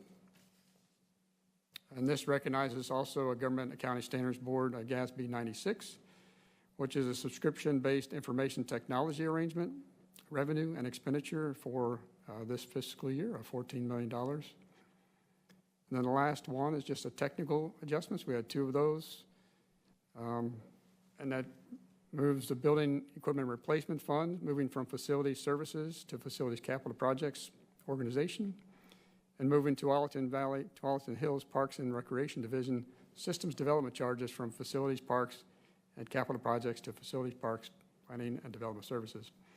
These are adjustments for our new Workday chart of accounts. And I'll also have the same adjustments in our FY 26-27 proposed budget that were approved in amendments that I'll talk about in the next presentation. What's your questions on the supplemental? Okay, thank you very much, John. Commissioners? No question. I'm going to open the public hearing and see if we have any public comments. Clerk Moss. Thank you, Vice Chair Will. I did not see anyone sign up in advance in the auditorium. Is there any member in the auditorium that wish to provide public comment on this public hearing? As you've heard from staff, raise your hands, start coming forward. Not seeing any in the room. Is there any member online to provide comment? We have one hand, Mr. Dale Feek. Mr. Feek, can you hear us? Yes, Kevin, can you hear me? We can. Please go ahead for up to 2 minutes. Vice Chair Willie, Presiding Officer, and Commissioners, Dale Feek. After listening to the presentation and becoming a little knowledgeable about the whole supplemental budget process, but having faith in the evidence and presentation, I'm in support of the budget and want you to vote for it, supplemental budget.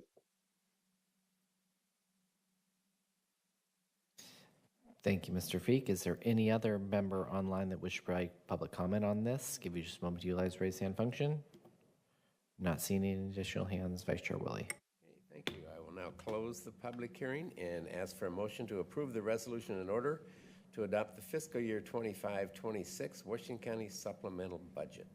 I move to approve the resolution in order to adopt the final supplemental budget for fiscal year 2025 through 26. Second.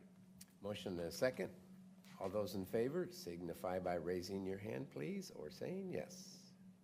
Yes, Harrington. Thank you very much. Motion approved unanimously. We now move on to item 3, to approve the resolution in order to adopt fiscal year 26-27 enhanced Sheriff's Patrol District budget, make appropriations, and levy taxes. The other presentation? Yeah, so Mr. Vice Chair, this is where Mr. Steyer is going to present the whole budget presentation for all of them as staff pulls that up. Correct. I don't have any more indications, and so we can move on to 3. And are we good now, or is he going to make a presentation on this? He's going to make the whole presentation, then you'll take action on 3 through. Okay, sounds good. Thank you very much, John. Thank you. bring up the other presentation? The one you had, the first one? So I'm going to give a brief staff report on the process of the budget to date, and also recap our budget message for the listening public and for those who might listen to this recording at a later date. Provide a review of the amendments of the approved budget, and then per the agenda, go through the public hearings for each of the budgets that we have approved. So just a little bit on process. The FY 26-27 proposed budget was presented to the Budget Committee and released to the public on April 27th. The committees were provided 2 weeks to review the budget and ask questions. Questions were documented and answered, and these questions are posted on our website, which I'll cover later in the presentation. The Washington County and Service District for Lighting Number 1 Budget Committee met on the 14th and 15th and received extensive budget presentations on the Washington County budget excuse me, by our Assistant County Administrators and myself. The Enhanced Sheriff Patrol District and Urban Road Maintenance District Budget Committee and the North Bethany County Service District for Roads Budget Committee met on the 20th, also received extensive presentations and reviewed the budget and held public hearings. On the 20th, the Washington County Budget Committee met and received a presentation on the SDL, the Service District for Lighting, followed by a public hearing. Following the public hearings, the Budget Committee voted to approve the budget, so the budget was approved on the 20th. Public comments were also welcome throughout the review and approval process, and that brings us today for the formal adoption of the Washington County budget and the special districts. Okay. Thank you very much. John, is that? Yeah, I'm going to go through a recap of the budget message, and then I'll follow up with what we covered on amendments, and then we'll go through the public hearing, if that's okay. So just covering for the public, as a reminder, our vision and mission and statements are adopted through your board's approval of our strategic plan update. These guiding words are shaping our approach as an organization, including our One Washington County approach to the building of the proposed budget this year. Washington County continues to draw on its strengths as a mission-driven, community-centered organization committed to serving growing and increasing diverse population.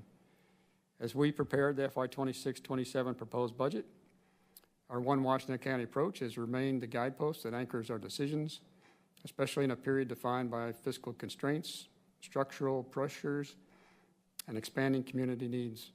The values and integrity, stewardship, accessibility, collaboration, and accountability run throughout the organization's work, just as they have in prior years.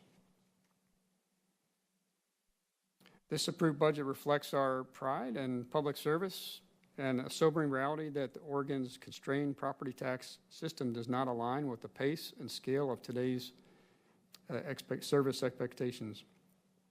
As with many municipal governments in Oregon, Washington County has been faced with a significant and chronic structural gap between general fund revenues and expenditures. Even with the anomalous spike in assessed value growth this year, the long-term forecast indicates widening imbalances that will require hard choices, sustained discipline, and thoughtful engagement with the community, the Budget Committee, and the Board of Commissioners. Put this slide up, it's hard to read, and we have a QR code there that can be captured and for more detail. But this chart is a lot of information, but the Association of Oregon Counties has organized this chart to show the services county provide directly in the top row in blue, what we provide as shared service with the state is the middle row in green, and what the state provides on its own in the bottom in orange. Added to the structural imbalance is a phenomenon of unfunded and underfunded mandates from federal, state, and regional governments. Over time, the state has delegated significant shared responsibilities to counties, such as courts, jails, land use, oversight, and public health. Property taxes were originally intended to cover the local share of these services, but new or expanded requirements often arrive without an ongoing funding needed to carry them out. Because property tax revenue grows slowly by design, Even well-intentioned legislative changes can create large and sudden budget pressures. These mandates are often hard to quantify, as their costs typically show up in increased staff workloads, incremental demands on facilities, technology, human resources, and other support systems. In preparing the budget, there are a few key economic risks we kept in mind. First was geopolitical issues that are driving up fuel prices. The conflict involving Iran disrupted shipping through the Straits of Hormuz. And when that happened, the fuel and shipping costs increased, and we have seen that show up at the pump. For our residents, businesses, and county operations, higher fuel costs mean higher overall expenses. Second, federal funding is uncertain. Many of our services, public health, housing, and homelessness work, transportation projects, emergency management, and justice system operations depend on federal dollars. When federal funding becomes less predictable, it's harder to plan multi-year projects, maintain service levels, or manage staffing tied to grants. So for 26-27, we have to be ready for slower reimbursements or smaller awards. And third, job growth is slowing, even though some economic output is still rising. Productivity and automation may be a part of the reason for this. And this creates stability overall, but it also slows the revenue growth counties depend on, especially because property taxes are capped. Our budget has been prepared with this in mind: conservative revenue assumptions, expense management, and focus on essential services. Some notes on balance in the budget. Our general fund forecast shows the same challenges we've been seeing for years.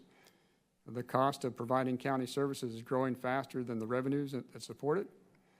Property tax revenues increasing at a steady rate, about 4.25% per year, but the cost of services, staff, materials, and state-mandated programs continue to rise even faster. The good news is that the few recent changes have helped improve our short-term outlook. We've seen some growth in property tax revenue. We made significant reductions last year. Internal service costs have come down, and one of our debt service payments ended this year. And all that gives us a better starting point for this approved budget.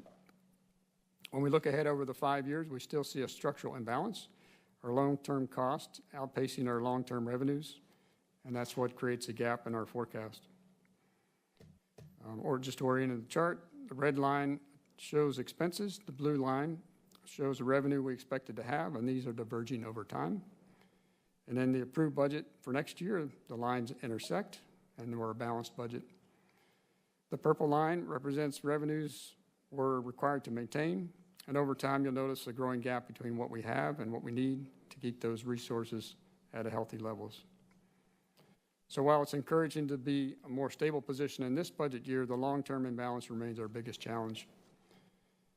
The tools we've used over the last several years, freezing vacancies, using one-time funds sparingly, making targeted cuts, have helped us get by, but they can't solve pressures that we see ahead in future years. This chart just shows the balance of the general fund and by functional areas. Starting at the top and going clockwise on the pie. We have our culture, education, and recreation, general government, housing, health, and human services, land use and transportation, and public safety and justice, and non-departmental. The non-departmental seen on the left side of the pie chart is comprised of our contingency, the Washington County Consolidated Library Systems and Major Streets Transportation Improvement Program, general fund transfers, and other non-departmental general fund transfers, which includes matching funds for things federal grant in different departments, public health, community corrections, housing, and behavioral health. This year's general fund balancing comes on the heels of consistent reductions over the past 5 years, with significant reductions in our current budget year, 25-26, along with the anomaly tax year. In balancing our budget, within these constrained resources, general fund requirements increased by 1%, primarily due to increased contingency requirements, while expenditures decreased by $121,000 in the approved budget. Personnel costs are rising at 4%, materials and services category increasing at 7%. And contributing factors to maintain a relatively flat general fund budget this year included a reduction in cost allocation plan charges for our internal service support. 25-26 budget reductions ranging from 4 to 17% within some of our internal service departments that actualize in this proposed budget. And then the completion of bond debt service in 25-26.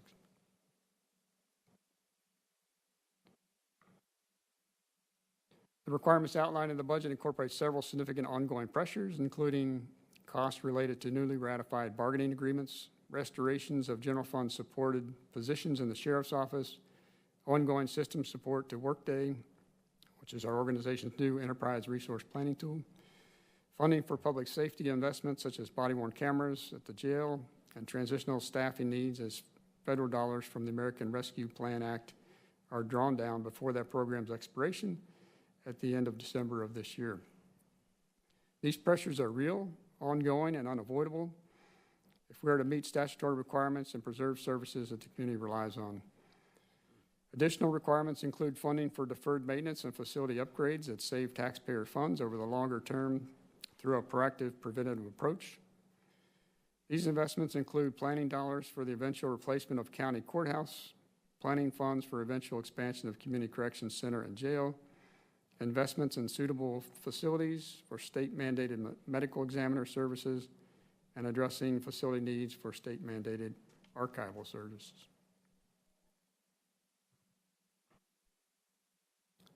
So as Washington County continues to serve a growing community, an evolving community, we remain grounded in our values and are united by our commitment to the public service. The challenges ahead, structural financial imbalance, limited revenue flexibility, aging infrastructure, and emerging pressures are significant, but they're manageable with a collective and long-term approach. As we enter fiscal year 26-27, the county is in a position of relative stability, balanced with a cautious outlook. Although the county's economy is expected to remain strong, we continue to operate in a changing fiscal environment in which community needs grow faster than the revenues available to meet them. Critical unfunded gaps remain in county facilities such as the jail and community corrections, courthouse, medical examiner, other facility shortfalls as highlighted in our capital improvement plan. The county must continue to explore new options for generated revenue while at the same time maintaining conservative budgeting practices, careful long-term planning, and continued focus on delivering services the public relies upon. Our employees continue to demonstrate resilience, professionalism, innovation, and deep commitment to the communities that we serve. In your board's guidance, our strategic plan update, and our One Washington County ethos provides strong foundation for the work ahead. Though not without hardship, the decisions we make now will support our long-term stability, preserve essential services, and position the county for a sustainable future. Just to highlight, so our budget message and the budget materials are located on our website for those interested in reading more about the budget message. Here you can find the proposed budget summary with the complete budget message, board principles and priorities, presentation files from each of the budget committee meetings, as well as questions and answer documents, the questions that were fielded during the budget approval process. If you go to the main Washington County website under Priorities drop-down tab, there's a link for county budget, and that will take you to the pages that I described with the detailed information on our budget.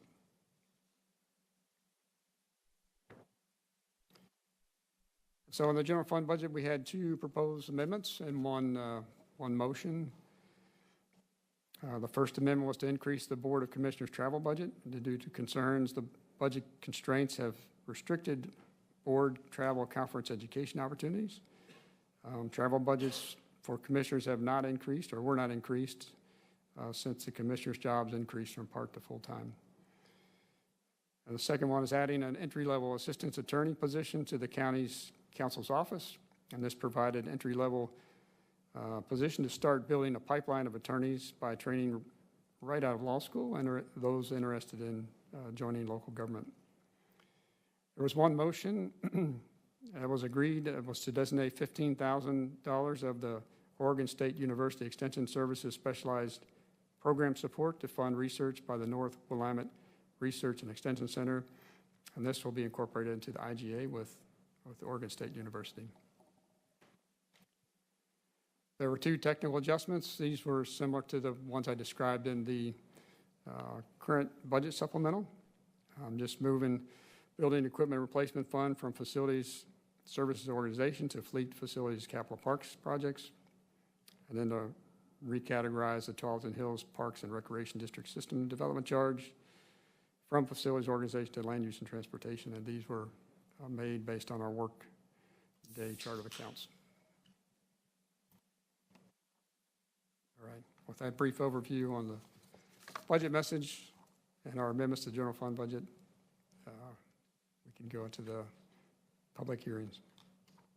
Okay, thank you very much, John, and also thank you and certainly all the staff, all the budget committee members. There was a lot of hours spent on not only creating this, but to go through it and answer all the questions. There was lots of interest and certainly activity on those. So yeah, we can take a and breathe a sigh of relief for about 20 minutes and then we start the next budget process. But anyway, thank you very much for once again doing this recap.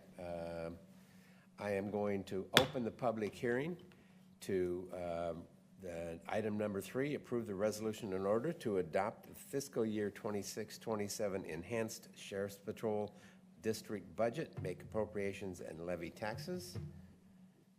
Thank you. Anybody wants to speak? Thank you, Vice Chair Willie. I did not see anyone sign up in the auditorium for this public hearing. Is there any member in the auditorium who should provide public comment? As you've heard from staff, raise your hand, start coming forward. Not seeing any in the room. Is there any hands online? We have one hand online. Mr. Dale Feek. Mr. Feek, can you hear us? Yes, Kevin, can you hear me? We can. Please go ahead for up to 2 minutes. I've lived in Washington County since 1966. I've seen many changes. I got involved in becoming more involved in county, at least 10, maybe 15 years ago. I'm really impressed with the caliber of staff that's been hired under current commission leadership, especially hiring the county administrator, Tanya Angie, and other assistants to her as county assistant administrators. And I've seen the development of Washington County as an idea and coming together, and the pride of public services is the number one based upon values. And the presentation that was just given by John was extremely clear with issues related that's going to happen based upon federal funding and other funding and the constraint of revenue. But I think it's the best we can do with the expertise that we have at the county. And I'm in total support of you passing these budgets. All right, thank you, ALP. Is there any other member online via Zoom who should provide public comment? Give you just a second to utilize the raise hand function. Not seeing any other hands, Vice Chair Willie. Okay, thank you. I will now close the public hearing. Entertain a motion to approve the resolution in order. I move to adopt the fiscal year 2026-27 budget for the Enhanced Sheriff Patrol District, or ESPD, as proposed in the amount of $60,055,647, and to levy the ESPD permanent property tax rate of 63.65 cents per $1,000 of assessed value, and approve the ESPD local option levy rate of 83 cents per $1,000 of assessed value. Second. I have a motion and a second. Is there any other conversations, communication, commissioners, you want to make comments? If not, I'm going to go ahead. Presiding Officer Yes. Willie? Yes. I have one set of comments for the whole set of approvals moving forward. Would you like me to make them now or under item 7 when we approve the largest part of it, the county budget? Now let's go ahead and hear your comments. Okay. I assume, anyway, I'll just go. Thank you. I will be approving each and every one of these budget items individually and have the following comments at this one specific time. First, I want to say great summary presentation. Thank you. I also want to say thank you to the majority of this board who understand our realities now and the need for hard choices, discipline, and thoughtful engagement in the years ahead. And that majority, which does not stand on empty philosophies and platitudes, nor citing slogans, and instead rightly focus for our county government role in serving the community. This is my last budget in my 2B 20-year elected tenure. I want to thank our budget officer, County Administrative Officer Tanya Angie, for her leadership and collaboration with this board and as well with our budget committee colleagues. Your skills are exemplary, helping improve the structure of our agency's work, its operational culture, and our valued workforce. I am very proud of the outcomes that you and your team have enabled through the problem solving that has yielded this approved budget that we will be adopting today. As my continued tenure will only last half of this fiscal year 27 set of budgets, I know that your public service for our community will be as best as possible in light of the continued challenges. Thank you, Ms. Angie, and our entire workforce for the opportunity of public service on my part. Thank you, Presiding Officer Willie. Yeah, thank you, Chair, for your comments.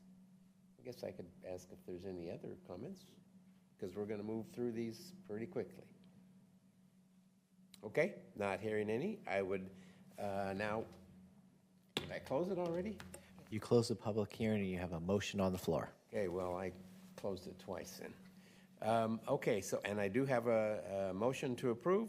All those in favor, please raise your right hands and say yes. Yes, Harrington. Okay, and motion approved unanimously 5-0. We are moving on to item 4. Approve the resolution and order to adopt fiscal year 26-27 Urban Road Maintenance District budget, make appropriations and levy taxes. I will now open a public hearing. Thank you, Vice Chair Willie. I did not see one sign up in advance of this public hearing. Is there any member of the auditorium which would provide public comment? As you've heard from staff, start coming forward, raise your hand. Not seeing anyone in the room. Is there any member online that wishes to provide public comment on this public hearing? As you've heard, give you just a moment to utilize the raise hand function. Not seeing any hands, Vice Chair Willie. Okay, thank you very much. I will now close that public hearing and ask for a motion to approve the resolution and order. This is Harrington.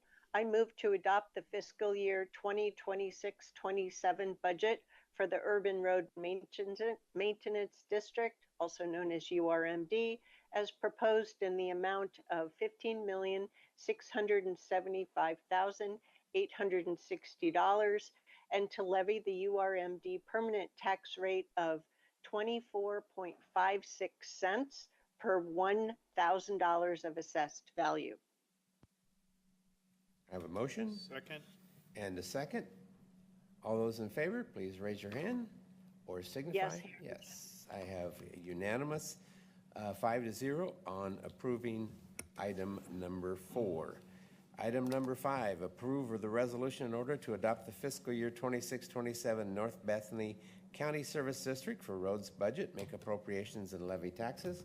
I will now open the public hearing, ask for if we have any comments. Thank you, Vice Chair Willie. I did not see anyone sign up in advance in the auditorium for this public hearing. Is there any member in the auditorium that wishes to provide public comment? As you've heard from the staff, just start raising your hand, moving forward. Not seeing any in the room. Is there any member online that wishes to provide public comment? As you've heard from staff, give you just a moment to utilize raise hand function. Not seeing any hands, Vice Chair Willie. Great, thank you very much. I will close the public hearing.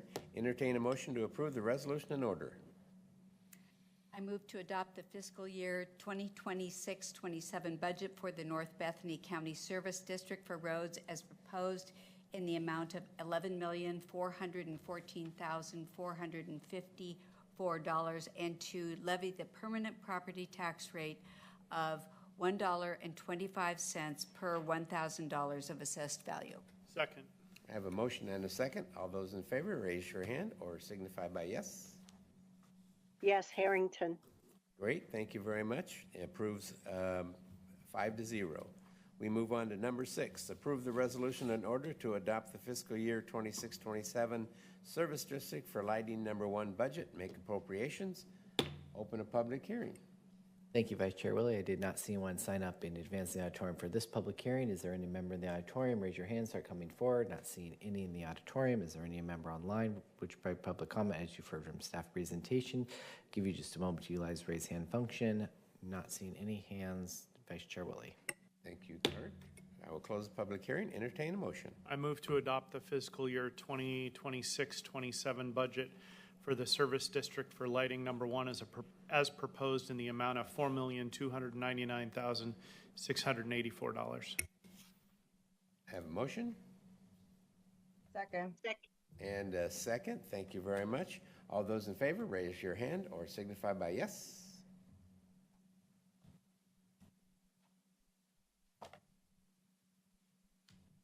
Chair Harrington, I haven't heard a vote. Did you get me? Yes, Harrington. Thank you. It was delayed a little bit, but thank you very much. We have a unanimous approval of item number 6. Moving on to item 7, approve the resolution in order to adopt the fiscal year 26-27 Washington County budget, make appropriations, approve positions, and levy tax. I'd like to now open a public hearing. Thank you, Vice Chair Willie. I did not see one sign up in advance of this public hearing. Is there any member in the auditorium who should provide public comment in this one? Not seeing one raise their hand. No one's coming forward. Is there any member online who should provide public comment? Give you just a moment to utilize the raise hand function. Mr. Dale Feek. Mr. Feek, go ahead for up to 2 minutes. Thank you, Kevin. I support the adoption of the fiscal year 2026 budget.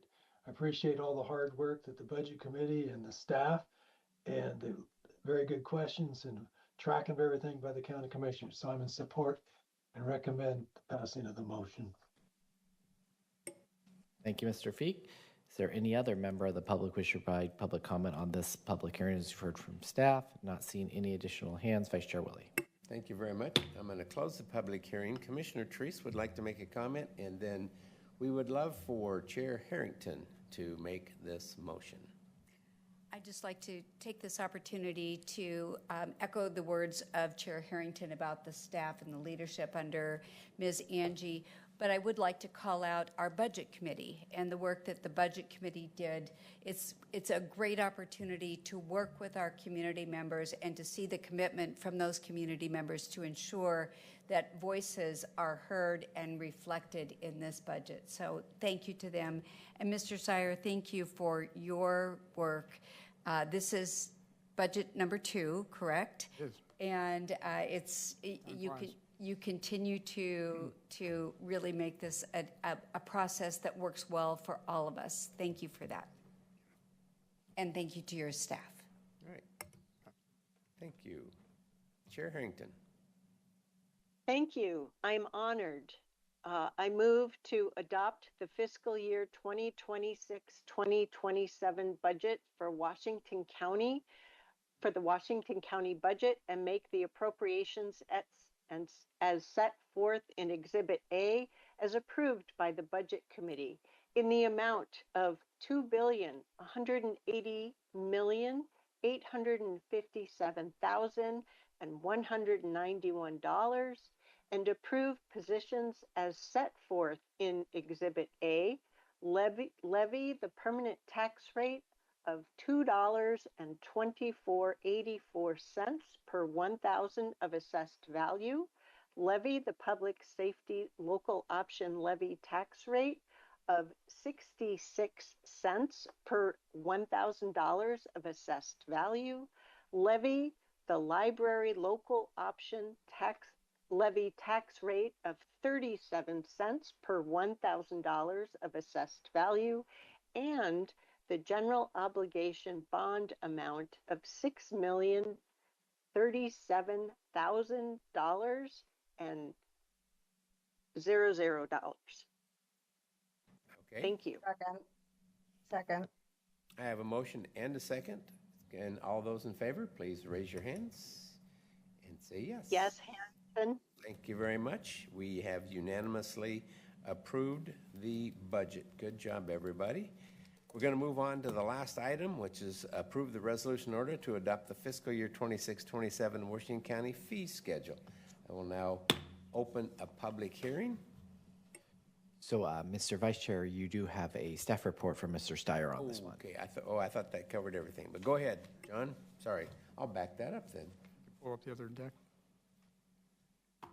I just want to give a brief overview. We covered the fee schedule in detail a couple weeks back, and then just provide an update on brief staff report.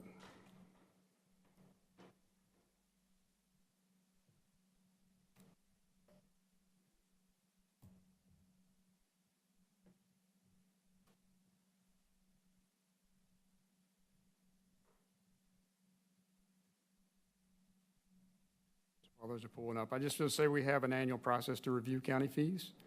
The primary cycle runs from November through January. Departments are to review at least 20% of their fees annually. And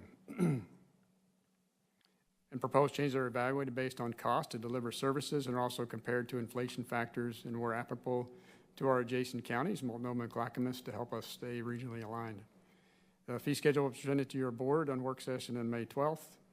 I'll just note, since that time, we added one fee requested by Land Use and Transportation, current planning division, which was an accessory dwelling unit application fee for rural properties. Your board was notified after the presentation that we did in a work session. This was an add due to board adoption of Ordinance 912A on April 28th, which expanded the allowance of accessory dwelling units to certain rural residential areas. Previously, ADUs were permitted only within urban growth boundary, and the staff discovered that proposed fee schedule for 26-27 did not include the line item for the rural ADUs. So incorporating this fee ensures full implementation of the board's direction on rural ADUs and supports a consistent, predictable process for applicants moving forward.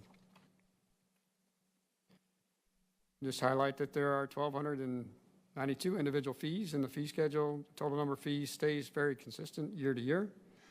This is a breakout of fees across the county departments. The pie chart reflects the breadth of services the county provides amongst all departments. The largest number of fees are in land use and transportation and public health, and they account for about 2/3 of all fees. Just quickly, what's changed this year? Overall, we have 656 total changes, which is just over half of the fees that we have. 633 increase, a majority of these increased based on inflationary factors. We had 3 decrease. At 18 wording changes, wording updates only. At 2 structural adjustments where fees have been combined or charged differently. And 25 new fees added, which includes new fees for equipment rental at Westside Commons, late filing fees in assessment and taxation, several fees in land use and transportation, current planning, and the building services, and 2 fees in justice court. There are 30 were removed because their services are now obsolete or merged into others or no longer offered. The vast majority of increases reflect cost recovery and inflationary adjustments. Total fees generate about $46.7 million, which is about 2% of our total county resources. And these resources are essential for operating many of our service areas, especially those that run on fee-supported models. The detailed schedule is in the exhibit. With that, if there's any questions or discussions or public hearing. Commissioners, any comments? We're all very much aware of this, so thank you very much for giving this information in advance, John. So therefore, I will open a public hearing for the approval of resolution in order to adopt the fiscal year Washington County fee schedule. Thank you, Vice Chair Willie. I did not see one sign up in advance in the auditorium of this public hearing. Is there any member that is in the auditorium that wishes to provide public comment on the fee schedule? If you've heard from Mr. Steyer, not seeing anyone raise their hand or coming forward, is there any member online via Zoom who should provide public comment on this public hearing? As you've heard from staff, give you just a moment to utilize the raise hand function. Not seeing any hands, Vice Chair Willie. Thank you very much. Close the public hearing. Entertain motion to approve this resolution in order. So moved. Second? Second, Harrington. Thank you very much. I have a motion and a second. Please, all those in favor, raise your right hands. Yes, Harrington. And no opposed. Motion passes 5-0. So thank you very much, John. Good Vice job. Chair, thank you, Commissioner. And we are done with the public hearings for today. We now move into action items. The adoption of the fiscal year 26-27 pay plan and position and salary report.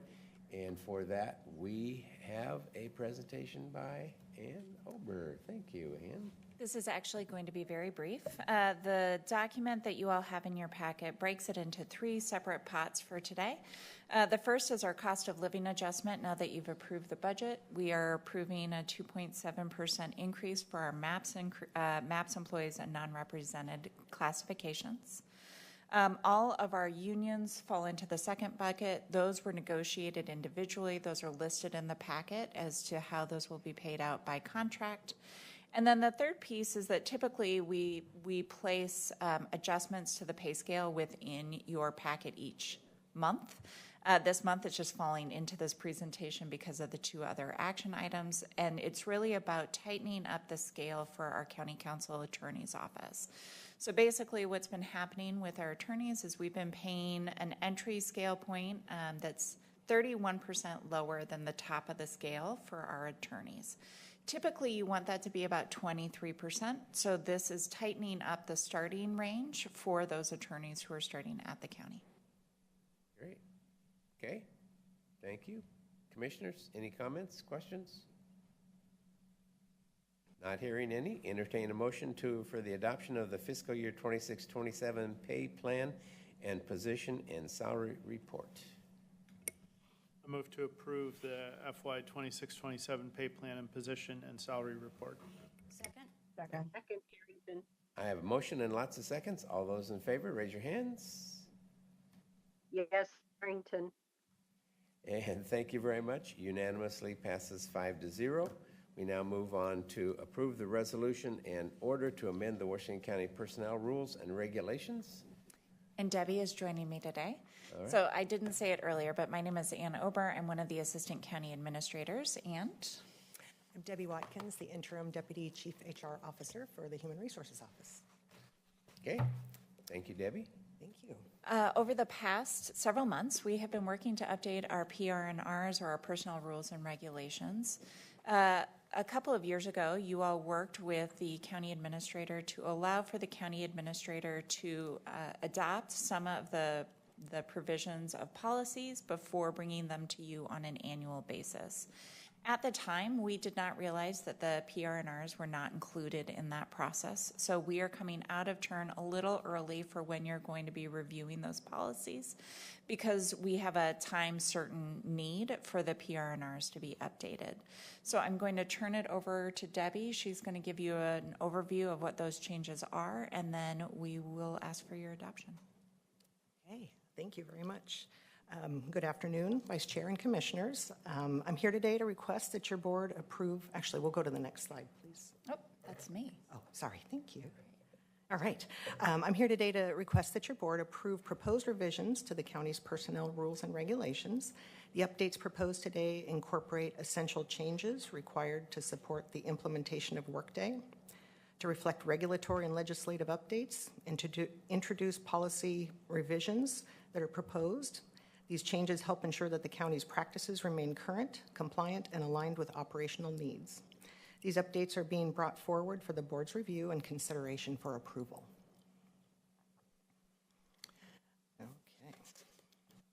The county has limited duration positions that are limited to a certain period due to a specific business need and a funding restriction or requirement. When we hire employees to fill these positions, they're appointed to a limited duration position. These employees go through a competitive recruitment process. They are limited in duration due to the special funding source or the length of their assignment. They receive the same benefits as regular employees. They're excluded from civil service rules due to the position being temporary. Their employment ends when the limited duration assignment ends, and they currently must reapply for continued employment.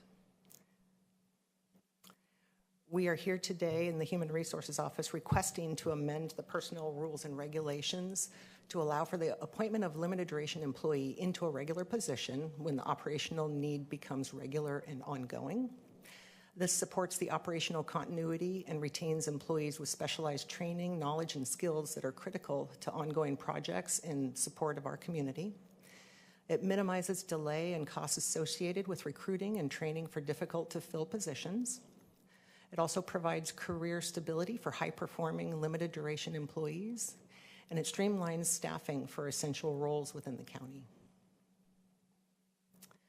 So we have established some guiding criteria for this type of appointment, and the details are listed on the slide.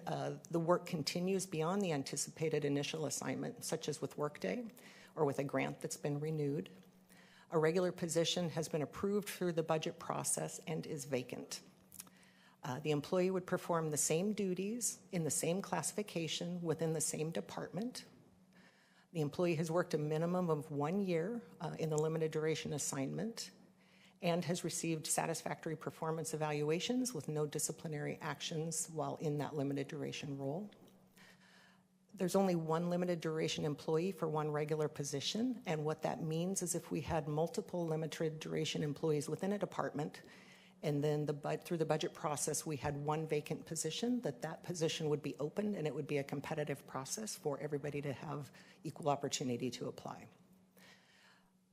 This would also, the criteria would require approval from the County Administrator's Office and the Chief Human Resources Officer to ensure consistency and compliance with the PR&Rs.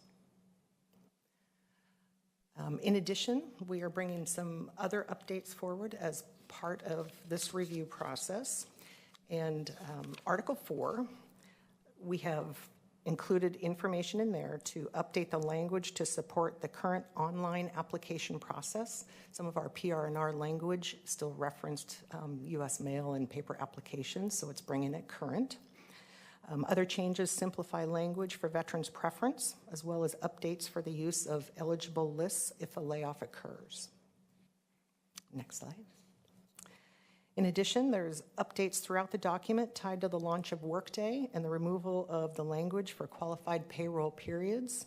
The new language helps us define procedures for tracking anniversary dates, probation period length, seniority, salary adjustments, performance evaluations, and impacts for vacation and sick accruals. Other general compliance updates were made in addition to administrative updates for inclusive and clear language, and those include updates for USERRA, veterans preference, medical leave, the starting leave balance for accrual rates for new hires in compliance with the Oregon Equal Pay Act, and then just some updated definitions and reference to gender language throughout the document to make sure that we're making those corrections. And those are the updates that are included in the packet that was submitted today for consideration. Great. Thank you very much. Thank you. Commissioners, any questions or comments? I'll make just one comment that I think that the policy change for limited duration employees and the guardrails that you've put together are pretty common sense from my perspective and allow us to continue operating efficiently without delay and unnecessary process, but also recognize situations, on balance where that may not be appropriate, and then handling those differently. So I appreciate that balance. Thank you. I'd just like to add that I appreciate the bringing this up to date and the fairness aspect, and that to me is very important as well. Thank you. Thank you. Okay, any others? Hearing none, I entertain a motion for the adoption of the fiscal year 26-27 pay plan and position and salary report. Mr. Vice Chair, that was the last motion you did. So this is the personnel rules and regulations. Oh, wait a minute, I got the wrong one on my board. Sorry. Approve a resolution in order to amend the Washington County Personnel. That's what I'm reading right here. Personnel rules and regulations. Item number 2 under action, correct? Okay. Entertain that motion. Harrington. I have a motion and a second from Nafisa. So all those in favor, please signify by raising your hand or saying yes. Yes, Harrington. Thank you very much. We pass this 5-0. So thank you very much. Thank you for your work on this. We are now moving into public communication. Clerk Moss, what do we have signed up? Vice Chair, I did not see anyone sign up in the auditorium. Is there any member that wants to comment on any item related to Washington County for up to 5 minutes this time? Not seeing anyone raise their hand or coming forward. We have one hand online, Mr. Dale Feek. Mr. Feek, can you hear us? Yes, Kevin, can you hear me? Yes, can. Please go ahead for up to 5 minutes. Presiding Officer, Vice Chair Willie, and Commissioners, I'm Dale Feek. I sent you an email early this morning to county commissioners and mayors and city councilors of Forest Grove, Hillsboro, Beaverton, Cornelius. And my email was from Tom Harmon of yesterday, Common Dreams organization, titled, "Trump is already telling us he will steal the midterms if we let him. If this sounds paranoia, it's only because we're already forgotten we have lived through it once before." Harmon starts his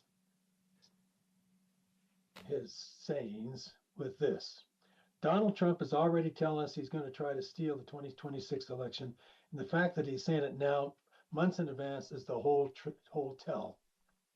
Back in February, he stood up and declared that Republicans ought to nationalize the voting, floated taking over the vote in 15 states his party doesn't control, and returned to the lie he's been pushing for a decade, that mail-in ballots are crawling with fraud.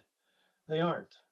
Americans have voted by mail for more than a century and a half, and the Brennan Center has shown over and over that you're likely to be struck by lightning than to commit mail ballot fraud. The fraud claim was never an argument. It's an excuse for voter suppression, its own form of election fraud. When you convince tens of millions of people that the only way your side can possibly lose is if the other side cheats, you're prepared them to swallow whatever you, in quote, have to do to protect the vote, and to reject the result as illegitimate if you lose anyway. That's the groundwork, and there's laying it right now in the open. The measures of themselves are extraordinary. This spring, Trump signed an executive order trying to seize federal control over how states run their elections. And when the courts blocked most of it, his administration found a backdoor through, of all places, the post office. The Postal Service has proposed a rule that would let it refuse to deliver mail-in ballots in any state that won't first hand over its complete list of mail voters to the federal government. A rule that NAACP says is built in to disfranchise voters, and that 23 Democratic-led states are now suing to stop. Steve Bannon went on his podcast and promised that, in quotes, we're going to have ICE surround the polls come November, end of quote. And when reporters asked the White House to rule it out, the press secretary wouldn't rule it out. More than 48 million Americans voted by mail in 2024. These men want the power to decide which ballots gets carried to the mailbox and who feels safe enough to show up in person. If you're wondering why they're working this hard to keep you from voting, the answer slipped out of Todd Blanchard's mouth this spring. Standing on the stage at the Conservative Political Action Conference outside Dallas, the man who'd been Trump's personal criminal defense lawyer and who now runs the Justice Department as acting Attorney General told the crowd that, in quotes, everybody's afraid that the next administration, if we don't win, we're going to be all investigated and indicted. Now I'm asking you as Commanding Commissioner to please open the attachment to continue reading Harmon's opinion. Harmon ends it with this. But here's the difference between Germany in 1933 and America in 2026. And as Winnie Lawrence argues in a brilliant recent essay, it comes down to timing. The Germans got their decisive vote after the seizure of power, when a newly seated Reichstag rubber stamped the Enabling Act and handed Hitler everything. We get ours before, which is why they're so frantically trying to suppress the vote. The November midterms will arrive while the courts are still ruling against this administration, while subpoenas can still be issued, while the power of the purse still belongs to whoever controls the House. A Democratic majority doesn't need to convict anyone to change anything, to change everything. It can deny the appropriations that fund the deployments in the detention machine. It can compel sworn testimony and drag the concealed directives into the daylight. It can restore a Justice Department willing to enforce the laws like Section 242, the Reconstruction era statute that makes it a felony for any official to strip any citizen of their constitutional rights. The Supreme Court's immunity ruling shields the president of official acts. Trump understands that perfectly, which is why he told House Republicans that they have to win the midterms because otherwise they'll find a reason to impeach me. So please keep reading. In essence, make sure you're registered to vote, vote, encourage other people to vote, and call the switchboard. Keep an eye on your own state house where this fight is being waged in districts. Please read in more detail. Thanks for listening. Thank you, Dale. Anyone else, Kevin? Is there any other member online via Zoom which provide public comment for up to 5 minutes on any county-related topic? Give you just a moment to utilize raise hand function. Not seeing any additional hands, Vice Chair Willie. Okay, great. We will move on to board announcements then. Tuesday, June 23rd, Board of Commissioners Executive Session under ORS 192-192.6602F exempt records at 11 a.m. Washington County Board work session is at 1 o'clock and the Washington County Board meeting at 6:30. On Tuesday, July 7, Washington County Board work session at 9 a.m. Housing Authority Board of Directors meeting at 10 a.m. Washington County Board meeting immediately following the Housing Board meeting at approximately 10:30. Tuesday, July 14th, Washington County Board work session at 11 a.m. Tuesday, July 21 is Washington County Board work session at 9 a.m. and the board meeting at 10 a.m. And Tuesday, July 28, Washington County Board work session at 2 p.m. and the Washington County Board meeting at 6:30. Any other comments? If not, entertain a motion to adjourn. Move to adjourn. Second. Thank you. I have a motion and a second. All in favor, raise your hands. Say yes. Yes, Harrington, thank you very much for running the meetings today, Vice Chair Willie. I know it's been complicated. Absolutely. Thank you very much, Chair, for joining us. And Nafisa, you as well. Hope your kids get better. And with that, we are adjourned. Goodbye. Yeah.